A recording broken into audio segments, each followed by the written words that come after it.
Karen Nyamu. Did you know Karen Nyamu is the deputy in the National Defense Committee of Parliament? What when we start with policy, the people who are supposed to make these decisions, this goes back to what I was saying. So I think we need to be very clear with the people that we bring, and we need to have a lot of civic education. Then lastly, into the diaspora, I think there is a weak structure for diaspora to be informed about investment opportunities, because that's the only way we can grow, even to provide employment for the young people. Because we are in a rush, so I'm just trying to point out everything. So I think that is a challenge. And I don't know about our consular services. If here in Kenya, we're already facing challenges with the consular services trying to connect with our family and friends abroad, I can imagine what those ones who are abroad are facing outside. So we really need to have, I think, a streamlined communication, and also a structure in which a policy structure in which we can demand for accountability. And I think this is the beginning. It's not over. Our country is wrong in every other way. That's why I think we are dispersed. You say, what can we start with? Yeah. Do we start with foreign policy? Yeah. Do we start with thank you very much. Thank you very much for the opportunity. Thanks. I think I will land there. Thanks, Sheila. Thanks Let's so much. go by Innocent, Gregory, and Simba in that order. 3 minutes each. Hello, how you all doing, comrade? This is Innocent. I don't know if you can hear me. Loud and clear. Please go on. Excellent. Excellent. Thank you for hosting this forum. And I want to actually take this time to thank Umtata, who has been doing an extremely beautiful work ever since, not just before this revolution. But I don't have much to say. The one thing that I would like to say is that the last speaker that spoke said that the legislature, the executive, and the judiciary is perhaps corrupt, and she's right about that. But I would like to add that actually Kenyans themselves are very corrupt, including me, you, and everybody else. We've always had a culture that I think slowly but surely, you can even see it on pictures from years back when there were some laws and orders, but we don't follow laws. Honorable Mtata touched to that. I think we don't follow laws, and because of that, we cannot even enforce the beautiful laws that he's saying we have. My biggest concern about our country is that we are now being faced by an issue of lack of employments for the young people that we've produced. Well educated, well informed, actually some of the best outside here in the world. You've seen the Kenyan workforce around the world and noticed that they're absolutely sharp and are always top tier. But the government is not supposed to provide work for people. I mean, they can do just as much, but work is provided by the private sector. And as long as we have the banking system that we have that seriously need reforms, we are not going to see these employments we want. The small people we see every day need to be financed. There's need for reforming loans and standards of loans. The rates of interest that people are paying in Kenya is exorbitant. It cannot allow the country to grow, or it cannot allow people to create employments for most of these young people we see. So that is generally my biggest concern at the moment. I think there's a lot to be said. I didn't want to go too far. I do think this revolution was sparked by a financial issue, but really there's been a lot of other things in our minds that we've wanted to change for a long time. I think the Kenyan mind really needs to change in terms of following laws and being a moral society generally. Above that, all I can say is continue the work, good work. The Gen Z, we're really proud of what you've done, but do not forget to include every other single person in the country, because if we start to divide by just being a small group of Gen Zs and not include the rest, come 2027, we'll be in for a frying pan. So good work, Gen Zs. We are very proud of what you've done. Continue including and continue investigating what can be done and what can't be done. We are here supporting you. We are very proud. Thank you very much for everybody agitating in this space. Thanks so much, Innocent. That's Innocent spacing from the US. The next person who we had on the mic was spacing from Qatar, Bahrain, but he actually dropped. Please pick the mic again. There's another person also who's in Qatar. There's another one in Thailand, because we also want Asia Pacific to join. It's getting late, very late on their end. So please, we don't want to discriminate against. I don't know why that speaker actually dropped when he was waiting so much. Let's go by Simba and then Jerry. No, before Simba, I just wanted to, because highlight what Innocent said about the interest rate. Guys, if you want a mortgage, I know people don't want to hear somebody saying in Germany, but you live in Germany, so should you say you live in Mars? So in Germany and other countries, the mortgage is below 3%. 3%. Yeah? Sometimes you get even 1%.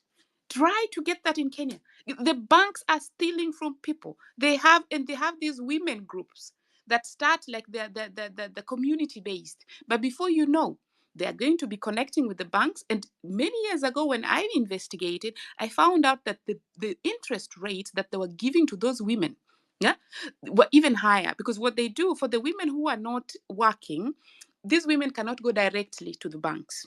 So these groups, they come with fancy names in the village and say, no, we are going to approach a bank for you, so you just be our member. So you see, these poor citizens are coming to the groups, but the group at the back or behind the tent is going to cut a deal with the bank, and you find the loans being really more expensive. At this point, I would like to point out that Faulu Banking and Kenya Women, what you people are doing on the ground. Please come out and verify if those women groups here that you're really giving loans that are very expensive, if that is a community thing that you're doing. So Innocent, you're bringing a good point. The message to the president at this point: enable your people, enable them to have those loans, cheap loans.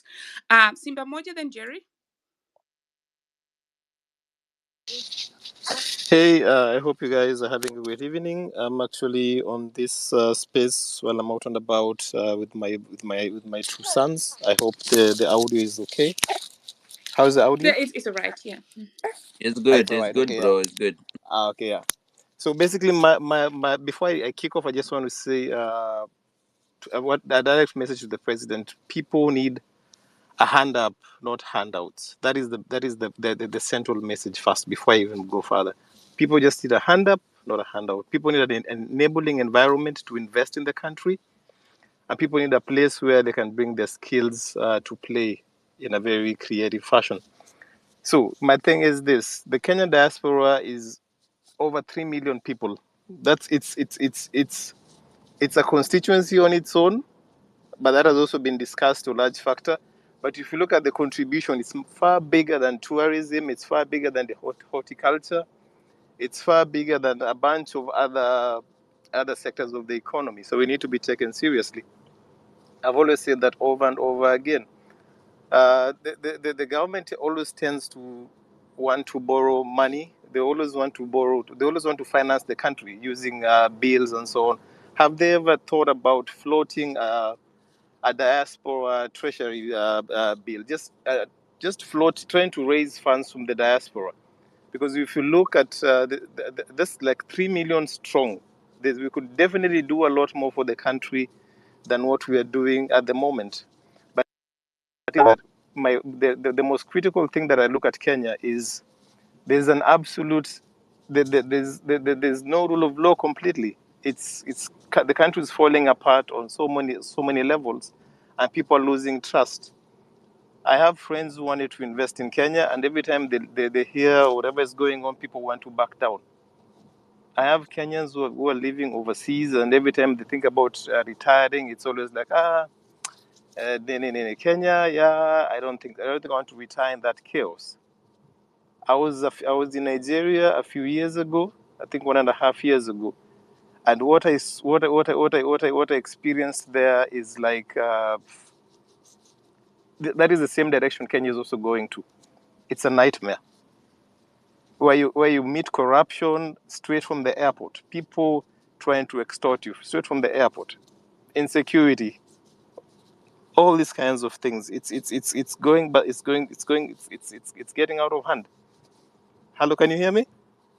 Yes, Simba, we can hear you. It's only that we're Yeah. saying that wind up, bro. Yes, Wind up. we can hear you. Yeah, I'm winding up. I'm winding up really quickly. So my thing is this: if the president really wants to show that he's taking us seriously, he needs to start off by taming corruption in the country, and increasing investor confidence in the country. Because us in the diaspora, we are very, very much interested in coming back and investing in the country. A lot of us are invested in Kenya emotionally and financially, but we are unable to really, really, really connect, because there's always that feeling that every time the country might flare up and everything might go in flames. So that is just my central message to the president. Hand up, Thank you. not hand out. Thank you. Thank you so much. Maj, you want No, something? just say something. Before you come Go in, on, Maj, go on. thank you so Yeah. much. Yeah, thank you so much, guys. We want to remind you that we have so many requests. So when you're done, it is important uh, to go out to the speaker so that we can add other people. Number two, we have 3 minutes. Everybody. Number three, keep networking, keep follow each other for us to network wherever we are as Kenyans, so that when we have these conversations, at least you get a reminder early. Maju is coming in. Bon I. Let's have Gregory and then Bon I, and then there's a speaker who's been requesting and falling from the US. I think if you can hear me, please come back again. So Gregory, Bon I, and then RB Munga in that order. Hi, greetings all. Sorry, my phone just dropped off. I don't know why. I'm Wema Gregory calling in from Middle East in Precision Kingdom of Bahrain. And my take onto this is I would urge kindly the government to, first of all, open room for skill transfer and opportunity transfer, because there is vast opportunities over here in the diaspora, and they need to be tapped by the government. Another thing is, I don't know why we're going out to borrow money if we can be able to open something known as a consortium for agriculture and other export opportunities here in diaspora to be linked with Kenya. For example, I'll give you a short statistics because of time. We see that like Jordan itself just exported to Kingdom of Bahrain, which is just a quarter of Kenya, tomatoes worth 81.3 million Kenya shillings within 30 days only. I can go back to something like onion, a normal commodity that we have on base. India and China and Oman both combined, they exported to Kingdom of Bahrain, which is a quarter of Kenya. It is 83.2 million Kenya shillings within 30 days. So with the agricultural opportunities outside here, in terms of what they need, because they rely on import of everything, we can be able to service most of the debt that we have in the country. So that is something that we need to put on the table. And also I would urge us as the diasporans also and youth to be able to open something known as the diaspora or the youth chamber of commerce, so that we can be able to subsequently tap into the opportunities and empower each other. Thanks and thanks. I shall keep on holding to listen more. Thanks. Thank you so much, Gregory, for keeping the time. And Bon I, you're next. And then Munga, then Stradowski in that order. Bon I? He dropped. And I can't say. he dropped. Let me get on. Then we go to Munga. Munga and then Stradowski. Munga, can you hear us? Yes, I can hear you. Yes. Can you hear me? Sure. Okay, go on. And start by telling us from what part of the diaspora you're logging into. To go? Yeah, please go. Oh, okay. So my name is Robert. Actually, I'm not in the diaspora. I'm in Kenya. I studied abroad, but I came back to Kenya voluntarily.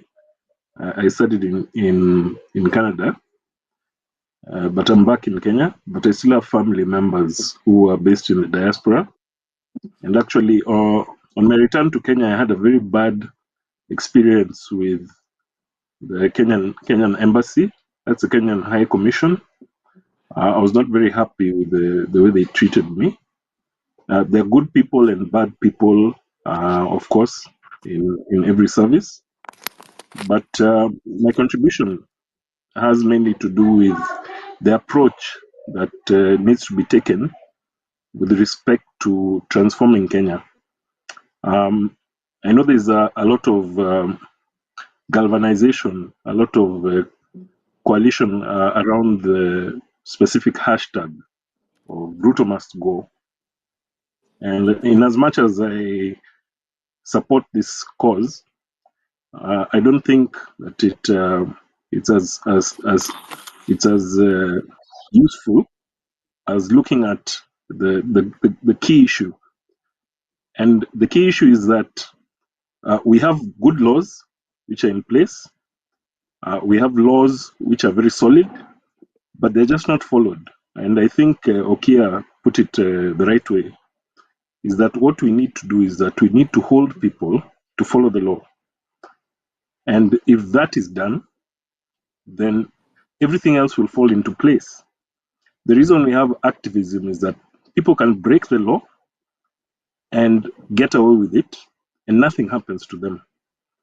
And this has been going on since before independence. And the people who inherited this country at independence just continued with the same practices, and we've allowed it to happen.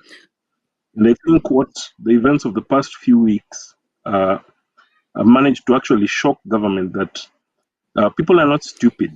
They can see what's happening. They've been holding these things in their hearts, and it's going to Yes. change. So my No, but just as you contribution, drop, as you finish, Okia Mtata has said we need the rule. We need to implement the rules. Yeah, the yes, regulations, which you also agreed to. Yeah, but the question is, let me give you an example. If you have malaria, then the thing is, you need to take antimalarials for you to recover.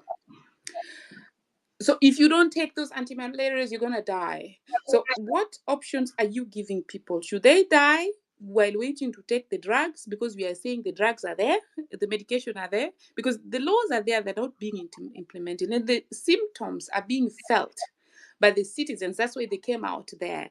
So as you finalize in the last minute, could you kindly also tell us how we can mitigate through that as we patiently wait? Because if they were implementing what they were supposed to do, we wouldn't be having people being so jobless and not, even caring about their life. They will say they're even dead when they're not, don't go to the street. It doesn't make any difference. Back to you. Yeah, thank you.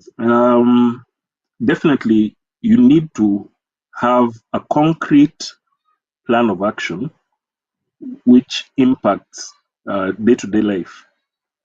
And what I would say to that is the thing that made the Reject the Finance Bill movement successful, I'll say, although that the jury is still out on that, according to me, was the fact that we picked a specific issue and we focused on it. And all the pressure was applied on that issue. And the same approach can happen for the most pressing issues that we see. Of course, there will be fragmentation between the different groups. And that's why I was saying, although Ruto must go is a very emotive and it's a hashtag that galvanizes emotion, it might not be so practical from the point of view of achieving a better standard of life for people on the ground. However, you can take something like the fertilizer scandal.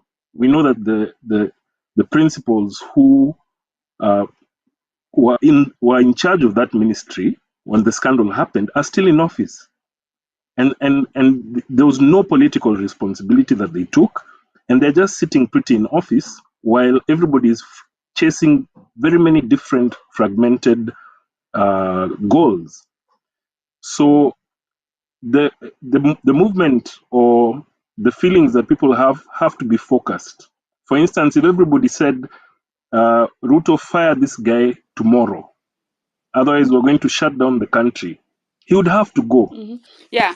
We don't need promises. But as We you don't need kindly promises. We finish, don't need. I want to sound When we like I'm approach the interrupting issues, you, but kindly land, please. sure. So for me, my prescription would be let people pick issues one at a time. And as I sign off, I'd also like to greet all the NSIS agents who are in this group and the police people and political operatives. You're also our fellow Kenyans. And at the end of the day, when Kenya works, it also works for you. Thank you. Thank you so much, Munga. Let's go to Stradowski and then Bernard Kavu, and let's keep 3 minutes each because we still find a lot of people want to, we still have a lot of requests on the mic, and yeah, thanks. Stradowski? Hello, can you hear me? Yes, we can hear you. Please proceed. Okay, thank you. So I'll be very short. Thanks, Marge and Hillary for hosting us, and thanks, Honorable Okia, for joining. I will just say straight that Kenya is a very rich country, extremely rich, because the rate at which it's being devoured or robbed, it could have fallen, but we are still standing. It's not about how much we get, but it's about of how do we spend. So I've noted down some few key areas which I would like to point out. One, the politicians or the political class in Kenya, the salary they are earning, I don't think there's any justification.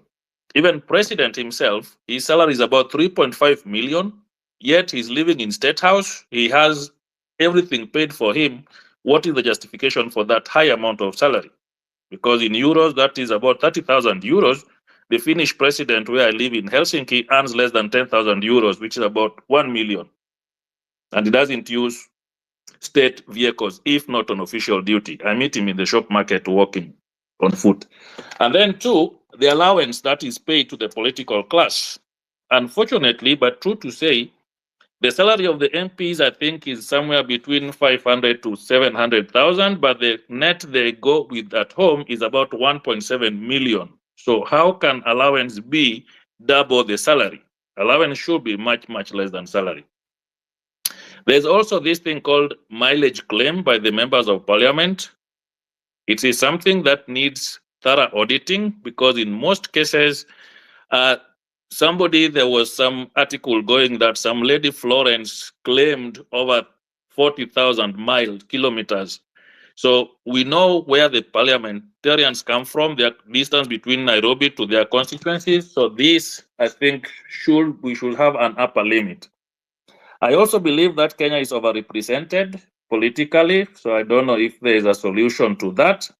And when it comes to policy, somebody asked about education. I will not touch in that, but what I see in Europe, especially in Scandinavian countries, and I think it happens in Germany and others too, is that politicians should not be allowed to talk on professional issues they don't understand. The honest truth, some of our members of parliaments, they might be educated, but not in those areas. So what I see here done is that we have professional working groups under the ministries, and then those professionals working groups are the ones which come with the policy. So if it's health, you should have health professionals making policies which govern the health sector. If it's education, you do the same thing. So this is just my few cents which I wanted to add, and also just now to learn a message to Ruto is that on his address to the nation, he talked of cancelling the first lady, second lady, that is the wife to the vice president, will be scrapped, and the CAS. But what he didn't say is that can he quantify how much will be saved with that and how much money the government will get back and where this money will be used. Thank you. That is all I wanted. Thank you so much. That's a Kenyan in Finland, Stradowski. That's a diaspora voice from Finland. Thanks for that. We now move to the UK diaspora. We have Bernard Kavu. Over to you, Bernard. Thank you very much, this is really great. This is a good space for us in diaspora. I'll try. 3 minutes is really not enough for the things. I know. It's so you are really mean on that, but I'll try. I'll try my best. So to start with the Gen Z, and I want to echo what my colleague and respected friend David Orgega said. The Gen Z is really a great movement. And yes, they go by tribeless, leaderless, and all that. But for any great organization, structure is very important. And I want to speak from the diaspora point In the UK, I observed that I didn't know we had so many youth, Gen Z, really. And in the US, Ireland, I watched Australia, everywhere where there were demonstrations. There is a big chunk, and now I'm talking about diaspora. It's time there is some kind of coordination between the Gen Zs on the ground in Kenya and those in diaspora. Why is that important? Because the Gen Zs in diaspora would be more enlightened into progressive ideas from the countries they've lived into, and also when it comes to funding and so on and so forth. So I'm just saying to them, it's time they came up with a structure and incorporated not just those who are in Kenya, but those who are in diaspora, because this is a diaspora forum we are speaking on. So that's the first point. The other point is something you mentioned, Mike, about voting and so on and so forth. It is really unfortunate with the IEBC is not active now, because here in diaspora we've been fighting for voting rights forever, and we made progress from having 5 voting countries in 2017 to 12 voting countries in 2022. And now it's very unfortunate that IEBC should be busy now expanding this number, because we want more countries to be able to participate in 2027.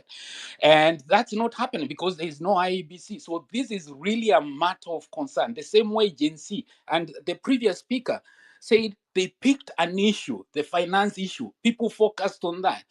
I think diaspora need to pick an issue, at the issue of voter registration and voting. We need to pick that as an issue and work and move with it. Unless we do that, we'll just be all over the place, as you said, fragmented, each one pulling their own direction. We are not heading anywhere. We need to pick an issue and say, we need IEBC to be in place, and we need them to start the progressive. What is promised in the constitution is that there should be progressive registration and enabling of voting in diaspora. We need this to happen now, not to wait until 2026 or 2027. Then IBC comes running and say, okay, we are going to add 2 more countries, start registering, and then we end up with 10,000 votes, and they say, oh, diaspora just talks and they don't vote. We don't want that. We want this process to begin now. So my message to the president really is very simple. Let's have the IEBC constituted, and let's get the diaspora matter addressed.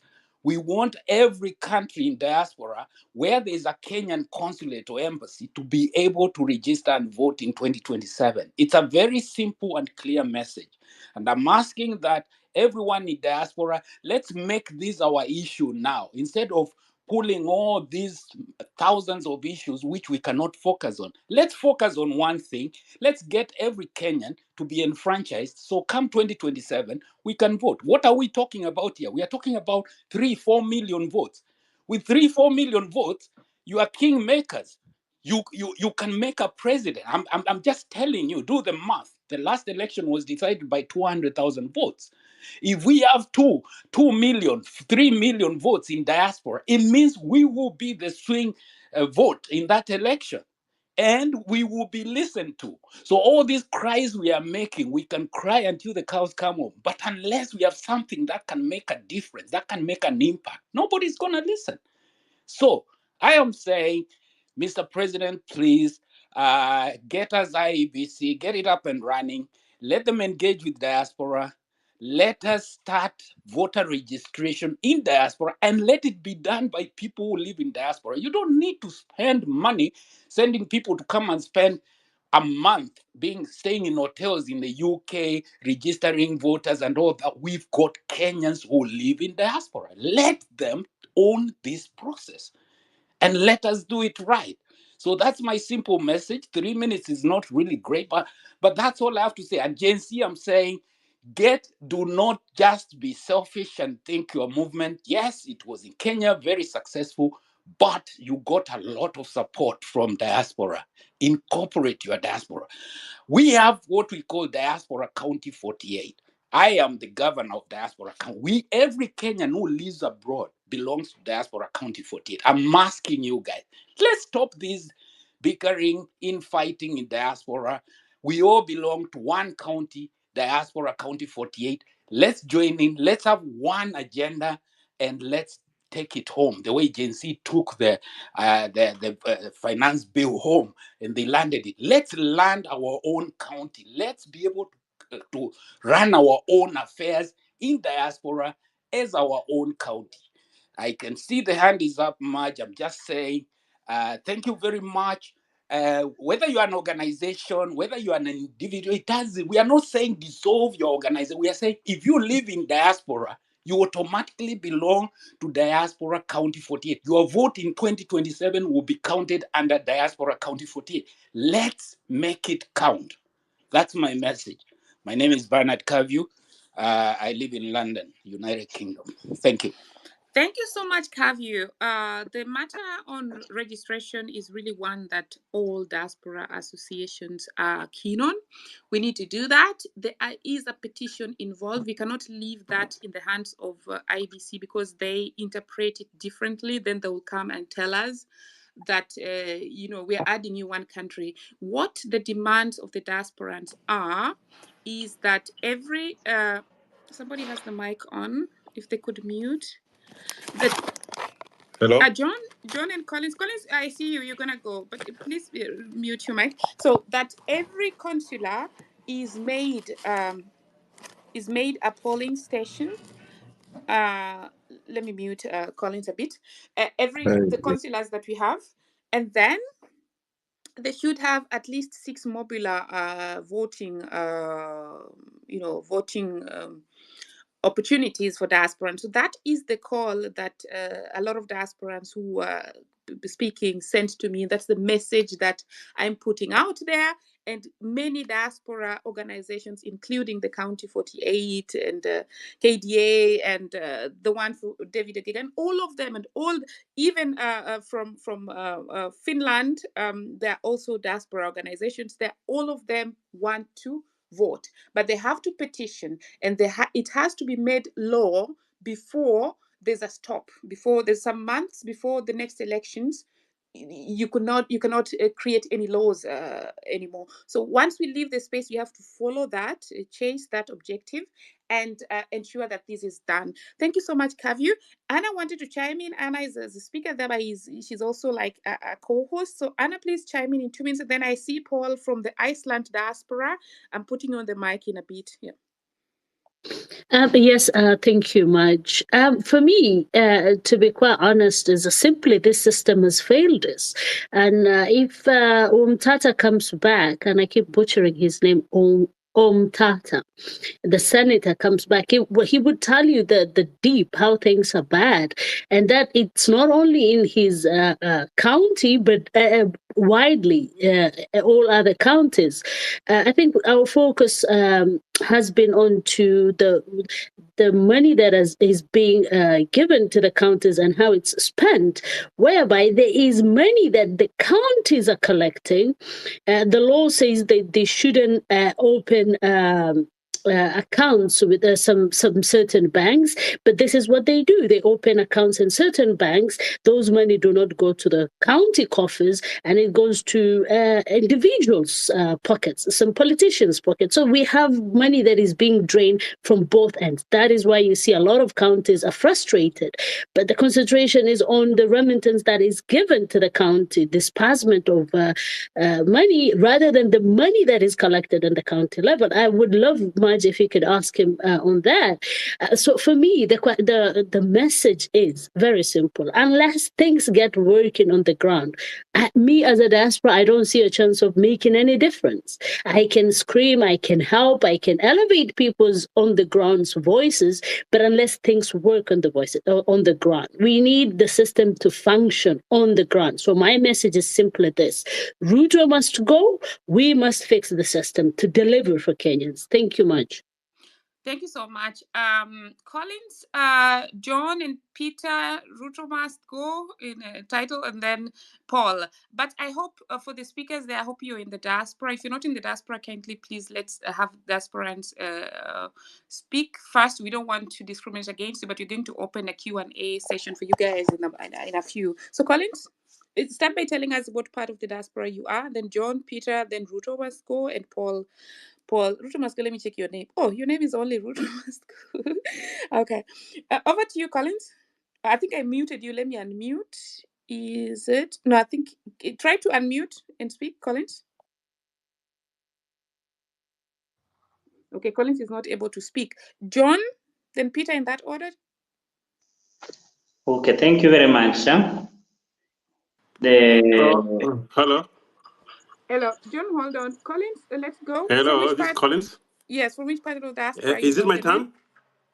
Yes, it's your turn. Oof, I can't hear Yes? anything. Yeah, just a moment. We can Just hear a you. moment. Yeah, okay. Just let me change my device. Just a second. Collins, we can hear you. Can you Okay. ask Collins? Yeah, I can hear Collins. Okay, let me talk now. Okay. Okay, can I talk now? Yeah, go ahead. Yes. Yeah, go ahead, Collins. Go ahead. Yeah. Basically, I mean, first of all, I thank you so much, Marge, for this wonderful opportunity. Yeah, my name is Collins Huwor. I am in Botswana. I mean, that's foreign in Botswana. And basically, first, I'd like to give a condolence message to all our heroes, the Gen Zs who lost their lives. In fact, they will go down history books that they fought for our country. The second freedom for our country was won by the Gen Zs. And I believe it will go down history book that they did something which not many of us could do because as we are past that age. First of all, let me recommend something as a feedback to what can make our country better. Number one, our electoral system is wrong. In that, I'm in Botswana, and it's like a gem of Africa. It's like it's a country which it's a small country basically, but it's doing so well within Africa. Why? We have a presidential system in Kenya whereby the president will amass a lot of people around him, and they go ahead to form cliques and to form all these alliances. So the country is always on this mood of politics. There's no time for the president to engage in building the country. So I think we need to change our system from presidential to parliamentary, which will be easy to control. Remember, the Orange Party, if you had a system like parliamentary system, could have won the election. But because people were rigging in those areas where they didn't have agents and all that, you find that it's a very complicated system, this presidential system. Number one, parliamentary system is easy to control, and also we'll be holding our parliamentarians accountable. That fine, we elected you on ground of 1, 2, 3, and because we elected you, have you delivered your manifesto? That's number one. Number two, for us to be able to make our country better and turn it, to be the Switzerland of Africa, the way Botswana is right now, we need to consider nationalizing our mineral resources. Let our minerals be owned by the country so that everybody can benefit. If we find gold in a given area, let that gold be owned by the country, be exploited, and be sold so that the country can be able to develop itself. Botswana, they got diamonds, and the diamond is not owned by any single person. It's owned by the country, and the same diamonds, it's sold, and we have got free education, we've got free healthcare, we've got best roads, we've got everything. So I think we need to change a system whereby nobody owns mineral resources in the country. Let them be nationalized and let them be used for the development of the country. Not a few people in the clique a few people will be owning it. Marge, I can see your hand lifted. I'm just running up. Last point. We need to have a system run by technocrats so that government people should not be fighting for the positions. Technocrats to be independent running the country, let politicians run political issues. I think that's the point I can give, and I believe you shall give me a chance once again. Thank you. Thank you so much. It's lovely to hear from you from the diaspora in Botswana. And so, yes, we'll give you another chance. Let's proceed now with Peter and then Martin, and begin by telling us from which part of the diaspora you are dialing in. Thank you very much for the opportunity. I'm currently in the United Arab Emirates, the famous Dubai. So I thank you for this forum, and I thank you for the Gen Zs who are fighting hard to rescue our country. And thank you for everybody who is supporting them all over. My point is just to the president, just do a total overhaul of your system. Because if the system is not working, nothing will work, because it is all corrupt. We need a system which works. Where we are now is total shut down everything in government, because where you go, there is no service. Everywhere you go, there is no service. Money is stolen left, right, and center. This thing, we need to do away with it. I can give you a simple analogy of a family, whereby if you are a father, you have given money to your son to spend, you know what you told him to go and buy. Definitely, if he did not buy those items, then he has to tell you where he took the money or what else he did with the money. So the government knows who is stealing money. They cannot tell you just money disappeared. Everybody is given money in his ministry. He should be accountable and account for every penny that he was given in that ministry. If somebody, we know who was given money, they know. The president receives money from outside and he knows how he distributes it all over. So they cannot tell us they don't know who is stealing money. They cannot be telling us they don't know who money, how it disappeared. They know. They know who took the money. They know who is stealing what. They know who is investing in his own business. That's what it is, simple as that. They don't stop lying to us that they don't know where money is going. This is a cartel system from the presidents all the way down to the counties everywhere. They know where this money is going. It is simple and clear. Thank you very much, and I appreciate. I think I cut a minute short. You take 1 minute, because when I'm raising my hand, you have a minute left. Just so in general, what's your message for Ruto? My message is for him to take account for everything, because he knows who is stealing. He knows where the money is. He should get those people in jail. And that's all we need. We need clear, total overhaul of this system, because we know it is corrupt. And he knows who is stealing. He cannot tell us he doesn't know. He knows. He knows who is taking money. They know. They know themselves. Thank you. Thank you. Thank you. That's a voice, a diaspora voice from the UEA. We move to the Iceland diaspora. Paul, over to you. Hi, can you hear me? I cannot hear Paul. Hillary, can you hear him? Yeah, we can. Can you we hear can me? hear him. Okay, then let him finish, and then you guys alert me when he's done. Yeah. Go on. Take Yeah. the mic.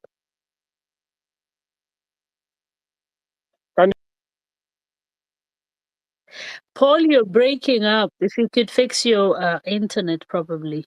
You're breaking up. Marge, Paul is breaking up. Maybe give it to the second person. Yeah, we can't hear Paul. Okay. I think. So Paul, let's go by Martin. You can leave and come back. Okay. Let's go by. Okay. Marge, can you hear me? Yes, I can hear you. Can you hear me? All right. Yeah. Paul is back, I think. Okay. Then finish with Paul, and then you let me know, Hillary and Anna. Okay. No, it's done. Well, Martin, go ahead. Paul even it dropped. Yeah, thanks a lot. Hi. Hopefully you can hear me. Loud and clear. Please proceed. Yeah, so I'm Martin. I'm based in the United Kingdom.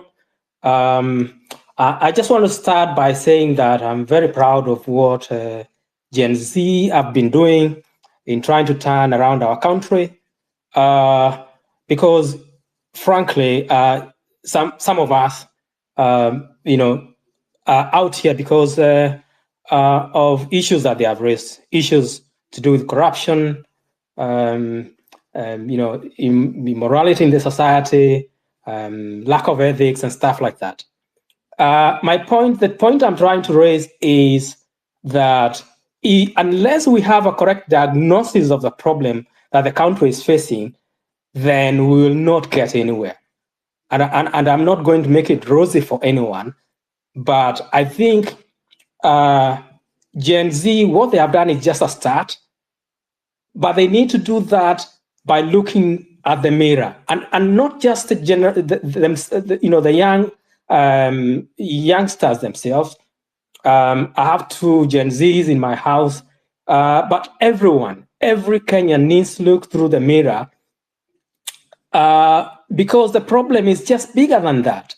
The problem we have is a general society issue of lack of ethics, of love for corruption, that we need to face, as a society. And without doing that, we are not going anywhere. So my message to the youngsters, my message to Gen Z is this: start by looking through the mirror. Look through the mirror, start from your home, start with your friends, start with people you know. We all know people who live beyond their means, our friends, right? We know people who are corrupt. We know people who are stealing from the government. Tell them off. Let's tell them off. Tell them this is what is killing our society. This is what is killing our country. So in as much as we want to do this lazy slogan of saying the president must go, we have to make it a bigger issue than that, because taking one person from the equation doesn't solve anything. So we need to make it a bigger, to have a whole society solution to get anywhere in this. And so, yeah, that's the thing I wanted to raise, that we jointly have to tackle this issue. And it's an issue that is in the entire society: ethics, morality, corruption is actually a whole society thing. And everyone in this group must know somebody who is it my time off? Sorry. Yes, so please land. Thank you. All right. Yeah. Shall I stop there? No, just take the next 30 seconds to land. Yes. 30 seconds. All right. Yeah. So anyway, I know that the other part you are trying to ask is, what should we tell the president? I think for me, the message would be there are things that are within his power to change. If he's able to change what is within his power, that would be fantastic. If he's looking for people who can change from the diaspora, there are enough people in the diaspora who can, create change for the country as well. That's all for me. Thank you so much. Thanks so much, Martin. Let's go to Dr. Fanuel, and then Jerry, and then Why Not and Duta in that order. And Simba, I saw you dropped while you're finishing, so we'll give you 1 more minute later. But let's go by Fanuel, and then Jerry, then Why Not and Duta, and then Simba in that order. BK, I see you. Dr. Fanuel, please begin by telling us from which part of the diaspora you're logging in, then 3 minutes. Yes, hello. Good evening or good morning, or I don't know each part of. I'm in Berlin from German. I've lived in Berlin from 1972. I came here when I was 12 years. So far, what I can say, what we are talking a very nice scenario, but the problem where it is only that we as Kenyan, we can talk without the structure. We need structure, a strong structure, which can work in Kenya. We have some pillars in Kenya which they are not working. If we cannot make these pillars to work, it's only the government pillar which is working. We don't have the pillar of job creation. We don't have pillar of training centers. We don't have pillars of investors. If we make these pillars to be strong, I am telling you the truth, even the government, they will not have any power. But the problems, we have left those pillars, like how it is in Germany here. We have those 5 pillars, they are working. That's why you see there is a little bit, not so much corruption, which is in the system. And here in Kenya, why people they steal? Because there is no any pillars they are working there. So I'm trying to say, if the Dr. William Ruto, he want to make his country, to our country, to be strong, or to be he must open these pillars to be in order. Another thing is this: the problem is what is it is in Kenya. If we as diaspora, we want to support and help Kenya, but the problem is what is there is this: if I take someone who want to buy, who want to make a company or investment in Kenya, you go there, they wait for you. They want, before you talk to anybody, they need 50 million, 20 million, and to talk to someone who want to bring trillions of money in the country. So these people, they say, no, we don't want to do any business with this country. So they are chasing business people away.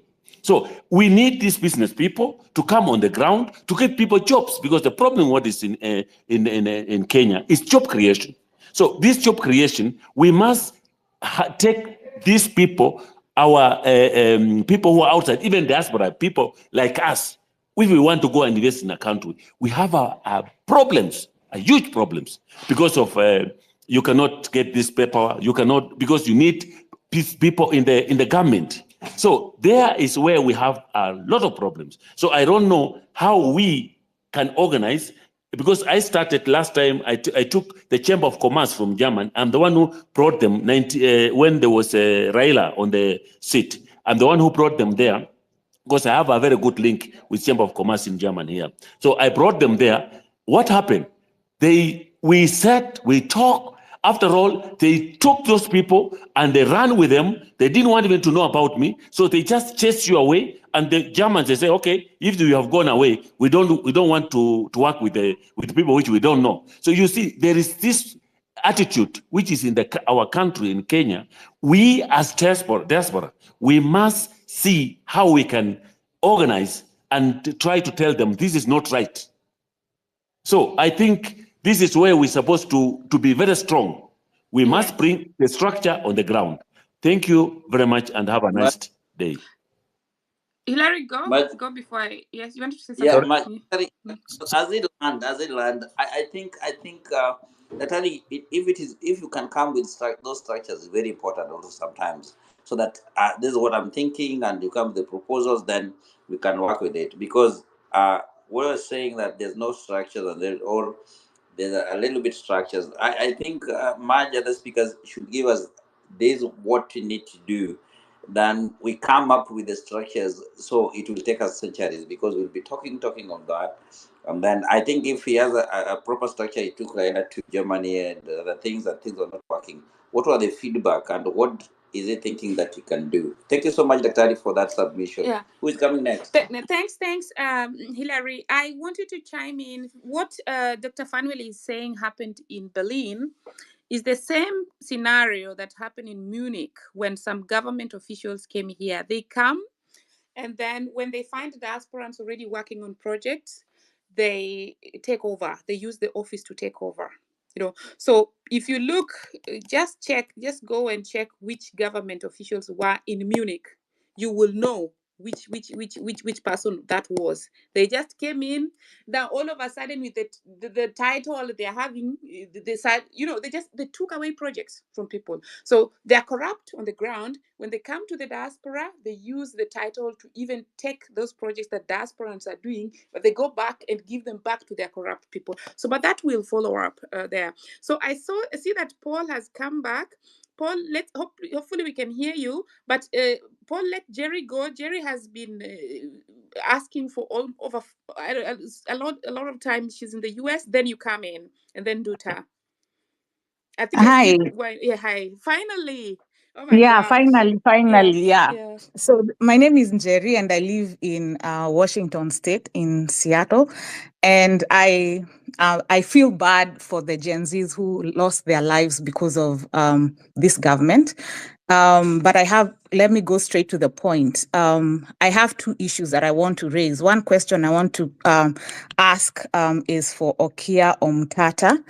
When I was in Kenya, I worked for an organization, and one of the things that I noticed was, since the Ministry of Foreign Affairs signs headquarter contract with some foreign organization to come into the country to set up their headquarters within the country, I have no issue with that. My issue goes to, why is it that the headquarter agreement also allows for foreign employees to come into the country, work on tax-free basis, get additional allowances which are not taxed? So that makes additional allowances being things like housing up to like 100,000 Kenya shillings or 200,000 Kenya shillings in terms of rent allowance.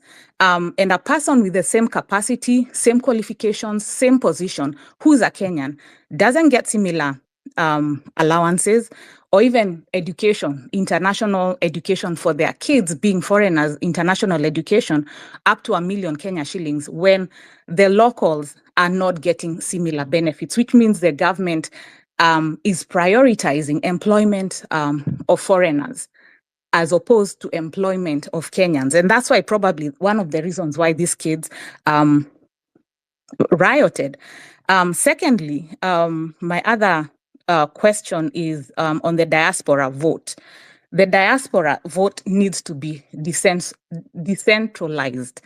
What do I mean? Yes, we are talking about having all the embassies being polling stations, but we can go further.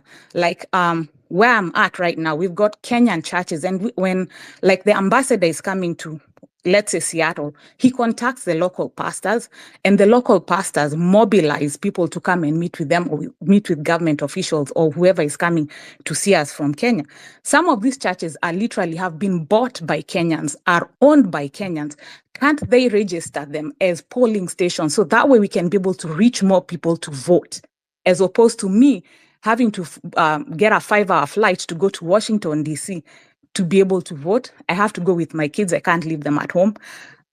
Cost of accommodation, Uber, and all that cost me like $3,000-$4,000. That disenfranchises me as a voter. I don't think I have anything else to add. And thank you so much for this forum.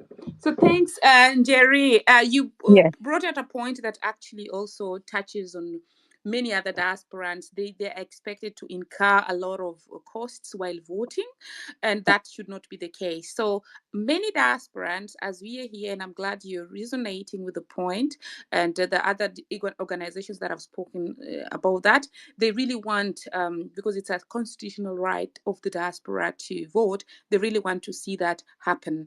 And so the government, this point, as they listen in, the point, the message to the president at this point, we want to exercise our voting rights, and we need more the embassies. Yeah, thank you. Paul, why not Africa and then Nduta?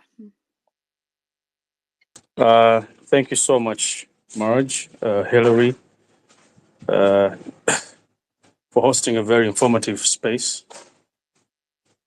As I was listening, I realized that most of the situations or most of the issues our people were talking about are usually based on a simple thing. There is no consequence for negligence. This is why almost each and every one of you has mentioned corruption, right? Because there is no consequence for negligence, people just do whatever they want, well knowing no one is going to punish them. The other issue is our level of transparency in African politics is very blurry. We need our politicians to start being transparent. In fact, I suggest that before someone decides to stand for any position in office, number one, they need to be tested, their mindset, their head. Because some of them reply things to you when you are asking them for, or when you're trying to get them on accountability, and you wonder if these people deserve to be in the offices they hold. And then number three, there is an issue, someone borrowed money from the West. We are the only group of people in the world who always claim that we are backwards because of colonialism. But then again, we run to the same people who colonized us to give us solutions to our problems. In fact, some politicians who you call presidents go in those countries to be taught about Africa. Can you imagine that? Even during the protests, I've said this before, some accounts were tagging the ICC to take action on the children of Kenya. When I say children of Kenya, that includes Ruto too. This is almost everywhere. Now, it is like telling your neighbor who has the most violent, unpunished kid to help punish yours. The same ICC that is not punishing anyone else is the same ICC you are tagging to punish your children. When you have the capacity to punish your own children. So the idea that because we have been molded to believe that we cannot do things by ourselves, this is why we keep looking for those people to come and save us, even when we have the capacity to save ourselves. The other issue, when you go on corruption, the gentleman said it really well. Part of the corruption begins in our homes, begins in your character. You are not fair in your own family, and along the way you become a politician. How will you be fair to the nation? So he was right when he said we need to check ourselves, regardless of where you are, as long as you are African. In Uganda, the president once said, economy will fall if corrupt people are punished. But somehow, people are still greeting him with both hands. In Nigeria, a country that calls itself the giant of Africa, they don't even have an airline. How can you be a giant when you need Egypt or Ethiopia to take you to your home? That is what I call the illusion of strength. Then the government of Finland, someone talked about it, and he was talking about the salary of their leader. It is true. But one day I was in Tanzania, and I met one journalist who had flew in that country to see with their minister to oversee the opening of schools in that country. And I'm always asking myself, so much resources, we are so rich, but somehow we are always looking for handouts from countries that are supposed to be dependent on us.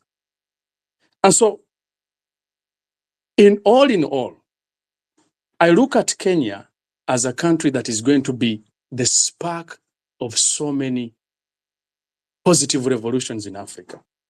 This is why it is important for anyone anywhere in Africa to play a keen role and to pay keen attention to what the Kenyans are doing. We advise them when we need to, and we encourage them when we need to, we applaud them when we need to, and most especially, we make sure that we help them prosper. My last point, isolate those people who do not have the interest of the country. Isolate them. Isolate them from the churches, isolate them from the mosques, isolate them from the barrios. You know someone has stolen your money, stop smiling with them. Isolate them. It's like you have a violent boyfriend, and you think the solution for the violence is to get married to that boyfriend. How is that going to work out? You know someone is stealing, but you think the solution to that stealing is for you to keep smiling at them or with them. To the politicians who are here, stop saying the government is saying this. You become a government when you work for or with the people you are claiming to lead. And some of you claim that we have structures. Structures don't make a good government. The results of the structures are what make a good government. And so we need results. Thank you to the Kenyans and thank you to the Africans. Thank you so much. Why not African? Yeah. Thank you so much for your submission, and we'll call you to be a speaker here to elaborate more on this. And thank you guys for joining Diasporian. We have 45 minutes to go, so let us stick to 3 minutes. Paul, and then Duta, then Bob, in that order. Paul, go ahead. Paul Rams, go ahead. Can I go? I've said Yes, Paul. Paul. Is that not Paul? That's Paul. Yeah, Paul, yeah, go that's ahead. Paul. Yes. Paul, Can you yeah, please. can you hear me? Yes, we can. Kindly proceed. Yes. Thank you so much, Marge, for this opportunity. I'll try to be very, very brief. First of all, I want to start with the message to the president. Well, I can trace a little bit back when he was campaigning, and he used to say clearly that the voice of the people of God. I'd just like to ask him how the Generation Z have spoken of our people. I'd just like to ask him to listen to the voice of the people. If you can't step aside, remove yourself from the office, Mr. President. To the next generation, you've lost all legitimacy of being in that office. You know that it also says of the 7 things that God hates. Of the least is a lying tongue. You have lied to your people, you've lied to yourself. No more message to you. Point number 2 is our president has lost the best generation that any president could ever have. He is presiding over our country at a time when the majority of this generation is well informed and well educated. He refused to take that advantage. Look at the potential of this generation now, and look at the potential of our country. He still laments about our first and second presidents. While at this particular hour when he's president, 50 to 60% of the young people are PhD holders or maybe degree holders. But he still claims that, or I'm still paying for whatever Kenyatta and Moi did. When Kenyatta was president, how many people were graduates in our country? If you look at the potential of young people, especially those of us that are in the diaspora, do we see the effect of our remittances to the country? Do we know how much, if that money is put together, how much it can be able to do? Look at us and how much we spend in the country, how much we send to our country there. What do we get in return? What do we see this money doing? We know what happened with the Eurobond. Let me not get into that. My last point is this. If you look at And your message to Paul, and your message to the president. my 1 minute. my message to the president is, first of all, is the people have spoken. This generation has spoken. And you normally say to us that the voice of the people is the voice of God.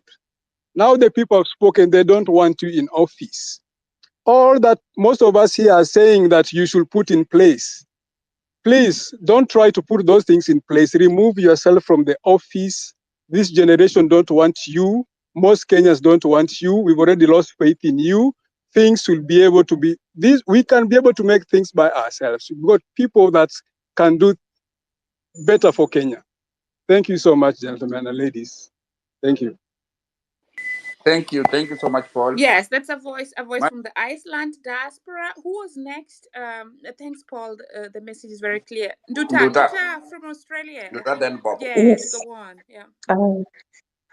Thank you much. Thank you, Hillary, for the space. I was here earlier, but because I'm down under, I'm in Australia, our time limit is off the Can grid. you hear Nduta? I I cannot hear her. fell asleep and... Can you hear me? Maja can hear. She's saying she's in Australia. Okay, then yeah, Anasema saa hii saa nane mchana. Jua ni kali. Take care of her, and when once done, let me know so that I can proceed because I cannot hear her. Okay. Okay. I was just mentioning that I was here earlier, but I couldn't keep up because it was 1 a.m. But I found you guys back here, and with your unveiling commitment to fix our country, it's something really big. I'll try to be very short and brief because most people have said so much. Can you allow that lady to speak from Australia before me, please? She is speaking. If you could just wait. KDR TV is she's the one who's speaking. Go ahead, Nduta. Okay. I was just saying I'll try and be brief. To Mr. President, I think most have been said. I don't want to keep repetitive, but I'll try and echo what people have said. What we are all asking for is political goodwill. He has to align himself to political goodwill, or just give that chance to somebody else who can push the country to where we want the country to be. We are operating on a negative fiscal balance, and I don't comprehend how we got here as a country. When we were growing up, tourism and agriculture, they were the main sources of revenue for our country for many years.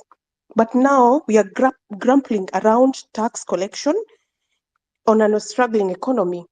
Why are we trying to fill up that shortfall by borrowing? Well, how can we be operating on taxes for a percentage of GDP? He needs to augment towards, refilling back tourism and agriculture. Him sending young people outside of the country, it's not pragmatic. He needs to create jobs for the young people. He needs to augment towards making enabling, or maybe helping the youth to become capital owners. It's said that a dollar that a government spends is a dollar that is born. We need to circulate our Kenyan shilling within locally. We need to mitigate around that. So for me, it's to say to Ruto that if he needs to give us political goodwill, if he remains in power, he needs a vision like Kibaki. Look at Vision 2030. Are they even measuring the success of Vision 2030? There's already a blueprint. Why can't we implement that? There's so much in that Vision 2030. The youth are incorporated in it. There's so much in it. We just need a structure from him. And if he cannot align to that, he needs to just step down. That's all. Thank you so much, Doctor, for your submission and also for being up at 1 a.m. in Australia. We really, really appreciate your presence and also your commitment on the diaspora to see Kenyans are getting information. Bob, go ahead, then Brian, then Dixon. Yes, guys. Good evening, afternoon, morning. Hope I'm audible. Bob, hatuwezi kukusikia, sijui uko wapi. Okay. I Bob. hope you can hear me now, right? Because Yeah, you're there's a okay. headset thing. Anyway, guys, thank you for this opportunity. All right. I have two or three things I just want to pass by in the comment Can to you hear mention. Bob? I cannot hear him. Okay. I can hear you. Okay. I can hear I think you. someone is now Okay. trying to tamper with my mic, but we're at the end almost. But I had Nduta last minute. Yeah. Okay. Okay, guys. So, yeah, Go ahead, Bob. I'm Stamas Bob. I'm based in Greece, actually, but I'm mostly home usually because I have a business there. I requested the mic because I wanted to mention two or three things. Where one, guys, we can invest back home successfully. This I'm testament to that because I'm in the construction industry, as you can see from my bio, and for the last 15 years, I can say I have been investing back home and living here because my family are based here. So I needed to prioritize both. And uh, if we invest only home, we can invest as diasporans. This is something I know because we people here in Europe, or I don't know how it works in America because it's more capitalistic, it's more open. I believe businesses can thrive over there. But as I know, Europe, investing here is so hard based on all that we are facing. We are not so many. Our market is very limited. If you want your business to be targeted against maybe Africans or Kenyans, so for me, I always believe investing home is the best option, and I did it, and it worked for me, which is something I will actually really, really try to encourage all Kenyans. If you're in diaspora, you have a certain amount, you think, look, guys, how can I invest this? Please, let's do it back home. This helps us, gets employment down there, gets people working. It develops our country, and it pushes us towards, I don't know, we are still a developing country, but it pushes us towards getting to the second world, then maybe first. I don't know when we'll get there, though. That's number one. Number two, in terms of Bob, as you like. yeah, Okay. uh, You I have have 1 1 minute. minute to Okay, learn. so in the last minute, I'll just now touch on the governance that I'm seeing, the governance issue that we faced over the past month, I can say, and I would urge President Ruto to stop these PR gimmicks, because they are trying now to push saying, yes, we have a listening president, which is just PR. Like, we can see it. We are not stupid, He needs to know that he's dealing with very, very smart people. And posting hashtags that say the president is listening, yet what we wanted, we've not gotten, which means we want him out of office. It's not something he's willing to even negotiate. He's still pushing on the number of deaths being lower than expected. Like, there's a lot. He's not listening at all, at all. But his PR team is pushing, saying he's listening. Mr. President, you are not listening. That's my message to the president. Thank you guys very much. Thank you so much, Bob, for your submission, and we appreciate the work that you're doing. Brian, you here? Dixon, Peter, Yes. in that order. Then KDRTV. Yes. Hello, guys. Okay. So go. Yes. Maj. Brian is Yes. speaking. Okay. Yes, I'm Brian from Nairobi, Kenya, and I wanted to ask some few questions concerning how you guys we can collaborate with people at home so that you can at least try and create employment, since there are many people who need jobs around, and they're not even willing to go to the diaspora. So one, guys, what are you doing to help us in freezing assets that have been taken abroad? For instance, people are stealing money in Kenya and are taking them to abroad where their children are living there. What are you doing to help us retrieve this money back home? Two, how can we partner with you people so that we can, for instance, I have a company, and the main challenge you have is whenever you bid for a tender, you can you'll always you'll always get a challenge with finances. How can you guys invest in us back home so that we can at least when we are bidding for these projects, we can get them, and you can also get profit out of it, since you are the people who can provide finances for these projects. Three, I wanted to ask about how can you help the young people who want to join politics and they lack financial capital to join politics? What are you planning to do on that? Because you have so many people who are really willing to join politics. Like myself, in grade 7, I'm thinking of joining politics, but the side that we have is the capital side. Politics in Kenya is very expensive compared to any other country. You must have money so that people can listen to you. And lastly, somebody DM'd me a question. How can you help some Kenyans who want to come abroad so that they can come and work there, since they've really suffered in Saudi Arabia, and they really want a place where they can go? Any advice how they can start the process of going to various countries, not only US, but we want other countries that so many people have not gone to? Thank you, guys, and I'm sorry for barging into this Thank you, Brian. diaspora group. Go on, Hillary, and then But I'll take. Just go, and then I'll take the mic. Yeah. Go. or did he his questions? He has four Yes. questions. One, how can we help the country to get back money that people are bringing here, or diaspora? Number two, how can the diaspora people sponsor those who want to stand or want to be politicians? Number three, how can we help the people who want to come to abroad to come and also have jobs? Number four is about how can we invest in them? But you have to invest in them, what you got, then what would I invest in them? But that one, I know those answers. I think we'll answer them accordingly. Margie, go Yes, ahead. thank you. So I would like to say, let me tackle question number 4. Then I would like to, because I received a question, an inbox from KDR TV, and also as a senior diasporan, I would like to pass on the 3 questions to him also. So, but the question number 4 about coming abroad. There are many opportunities, and actually we always host spaces on diaspora opportunities every 2 weeks, but we stopped, we post because of the ongoing issue in Kenya. So as you know, there are bilateral agreements that are being made between Germany and Kenya. So do take note of that, and do check how you can come. Of course, one thing that always stops people from coming to the diaspora is the bank statement. So for that, look for voluntary services, not only in Germany, but all these countries. If you don't have the money and you're still young, look for how to get in as through these voluntary services. Apart from that, look for there are some programs that are helping people, and just try to get that. But what is important, and that is why, because somebody was saying it's really a controversy that us diasporans are not are against the labor exploitation.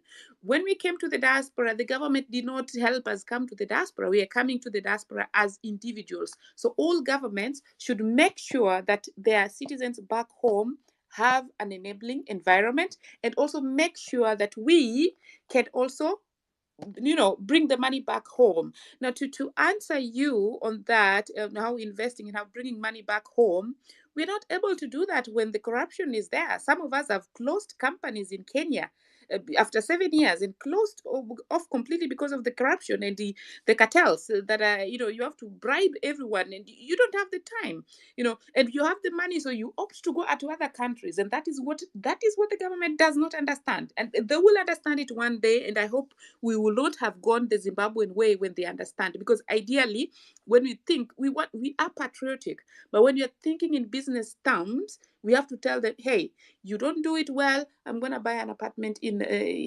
Greece, or I'm going to buy something else. And it's time for them to just wake up. But let me give the other three questions to KDR as he takes the mic. Kibato, over to you. Okay, dear, go ahead. Thank you so much, Marge, for passing or giving me the microphone, and thank you, Dr. Gondi, also for doing that. One problem we have in Kenya is what we call hypocrisy. As my sister Marge has stated very clearly, it's a little bit a challenge to trust some of our young people, some of our even old people to work for us. Personally, I've also tried to do my level best to help even the youth in the villages. One time I can give a case study of Homa Bay, whereby I sponsored around 30 youths to ensure that at least they can start small scale farming as they progress going upward. Do you know what really happened? These youths, when during the harvest time, let me call it it was a clandestine movement. They decided to harvest the tomatoes a day before the ladies who had been invited from various market center to come and buy the tomatoes. I don't want really to repeat a lot, but that's exactly what happened. So hypocrisy, or people are not trusted. That's the problem we actually have with the youth down there. We can have structures, yes, which we can use to even put our money in this particular youth. But are these youths trustworthy? How can do we have structures whereby we understand that if we give them money, that money won't be stolen? Because the culture the culture we have in Kenya is whereby when you give somebody money, he either runs away with it, or he starts to do other ventures which you have not really as stipulated as you are how do I call it, as per the agreement states. You even go to lawyers to do all this, but Kenyans is a big problem. Let me take another instance, for example, in Kisumu, where I'm coming from, my beautiful county of Kisumu. Right now, there are so many diasporans who have really requested me even to highlight their cases, but the problem is, even if I highlight these particular cases, it's really a very big challenge, whereby you get like 6, 7 people have bought the same land, But now, following up for them, even the diaspora, to recover this money, you have somebody like Marge has to fly from Germany to Kenya. That is a lot of money. By the time she flies back and forth, court dates and whatever, she has actually even spent almost the same money she used to buy this particular plot. So it's a little bit a big challenge. When we come about sponsoring the youths to run for political seats, we've really done a lot. We've assisted. Even I can personally say that this one of the youth who came here is called Kibagendi. He took his time. He came to the diaspora. We did the little chango for him. He went back and won. So if there is there's an aspiring potential young man from Kenya who really wants to run, and we have the records, all records speak louder than words.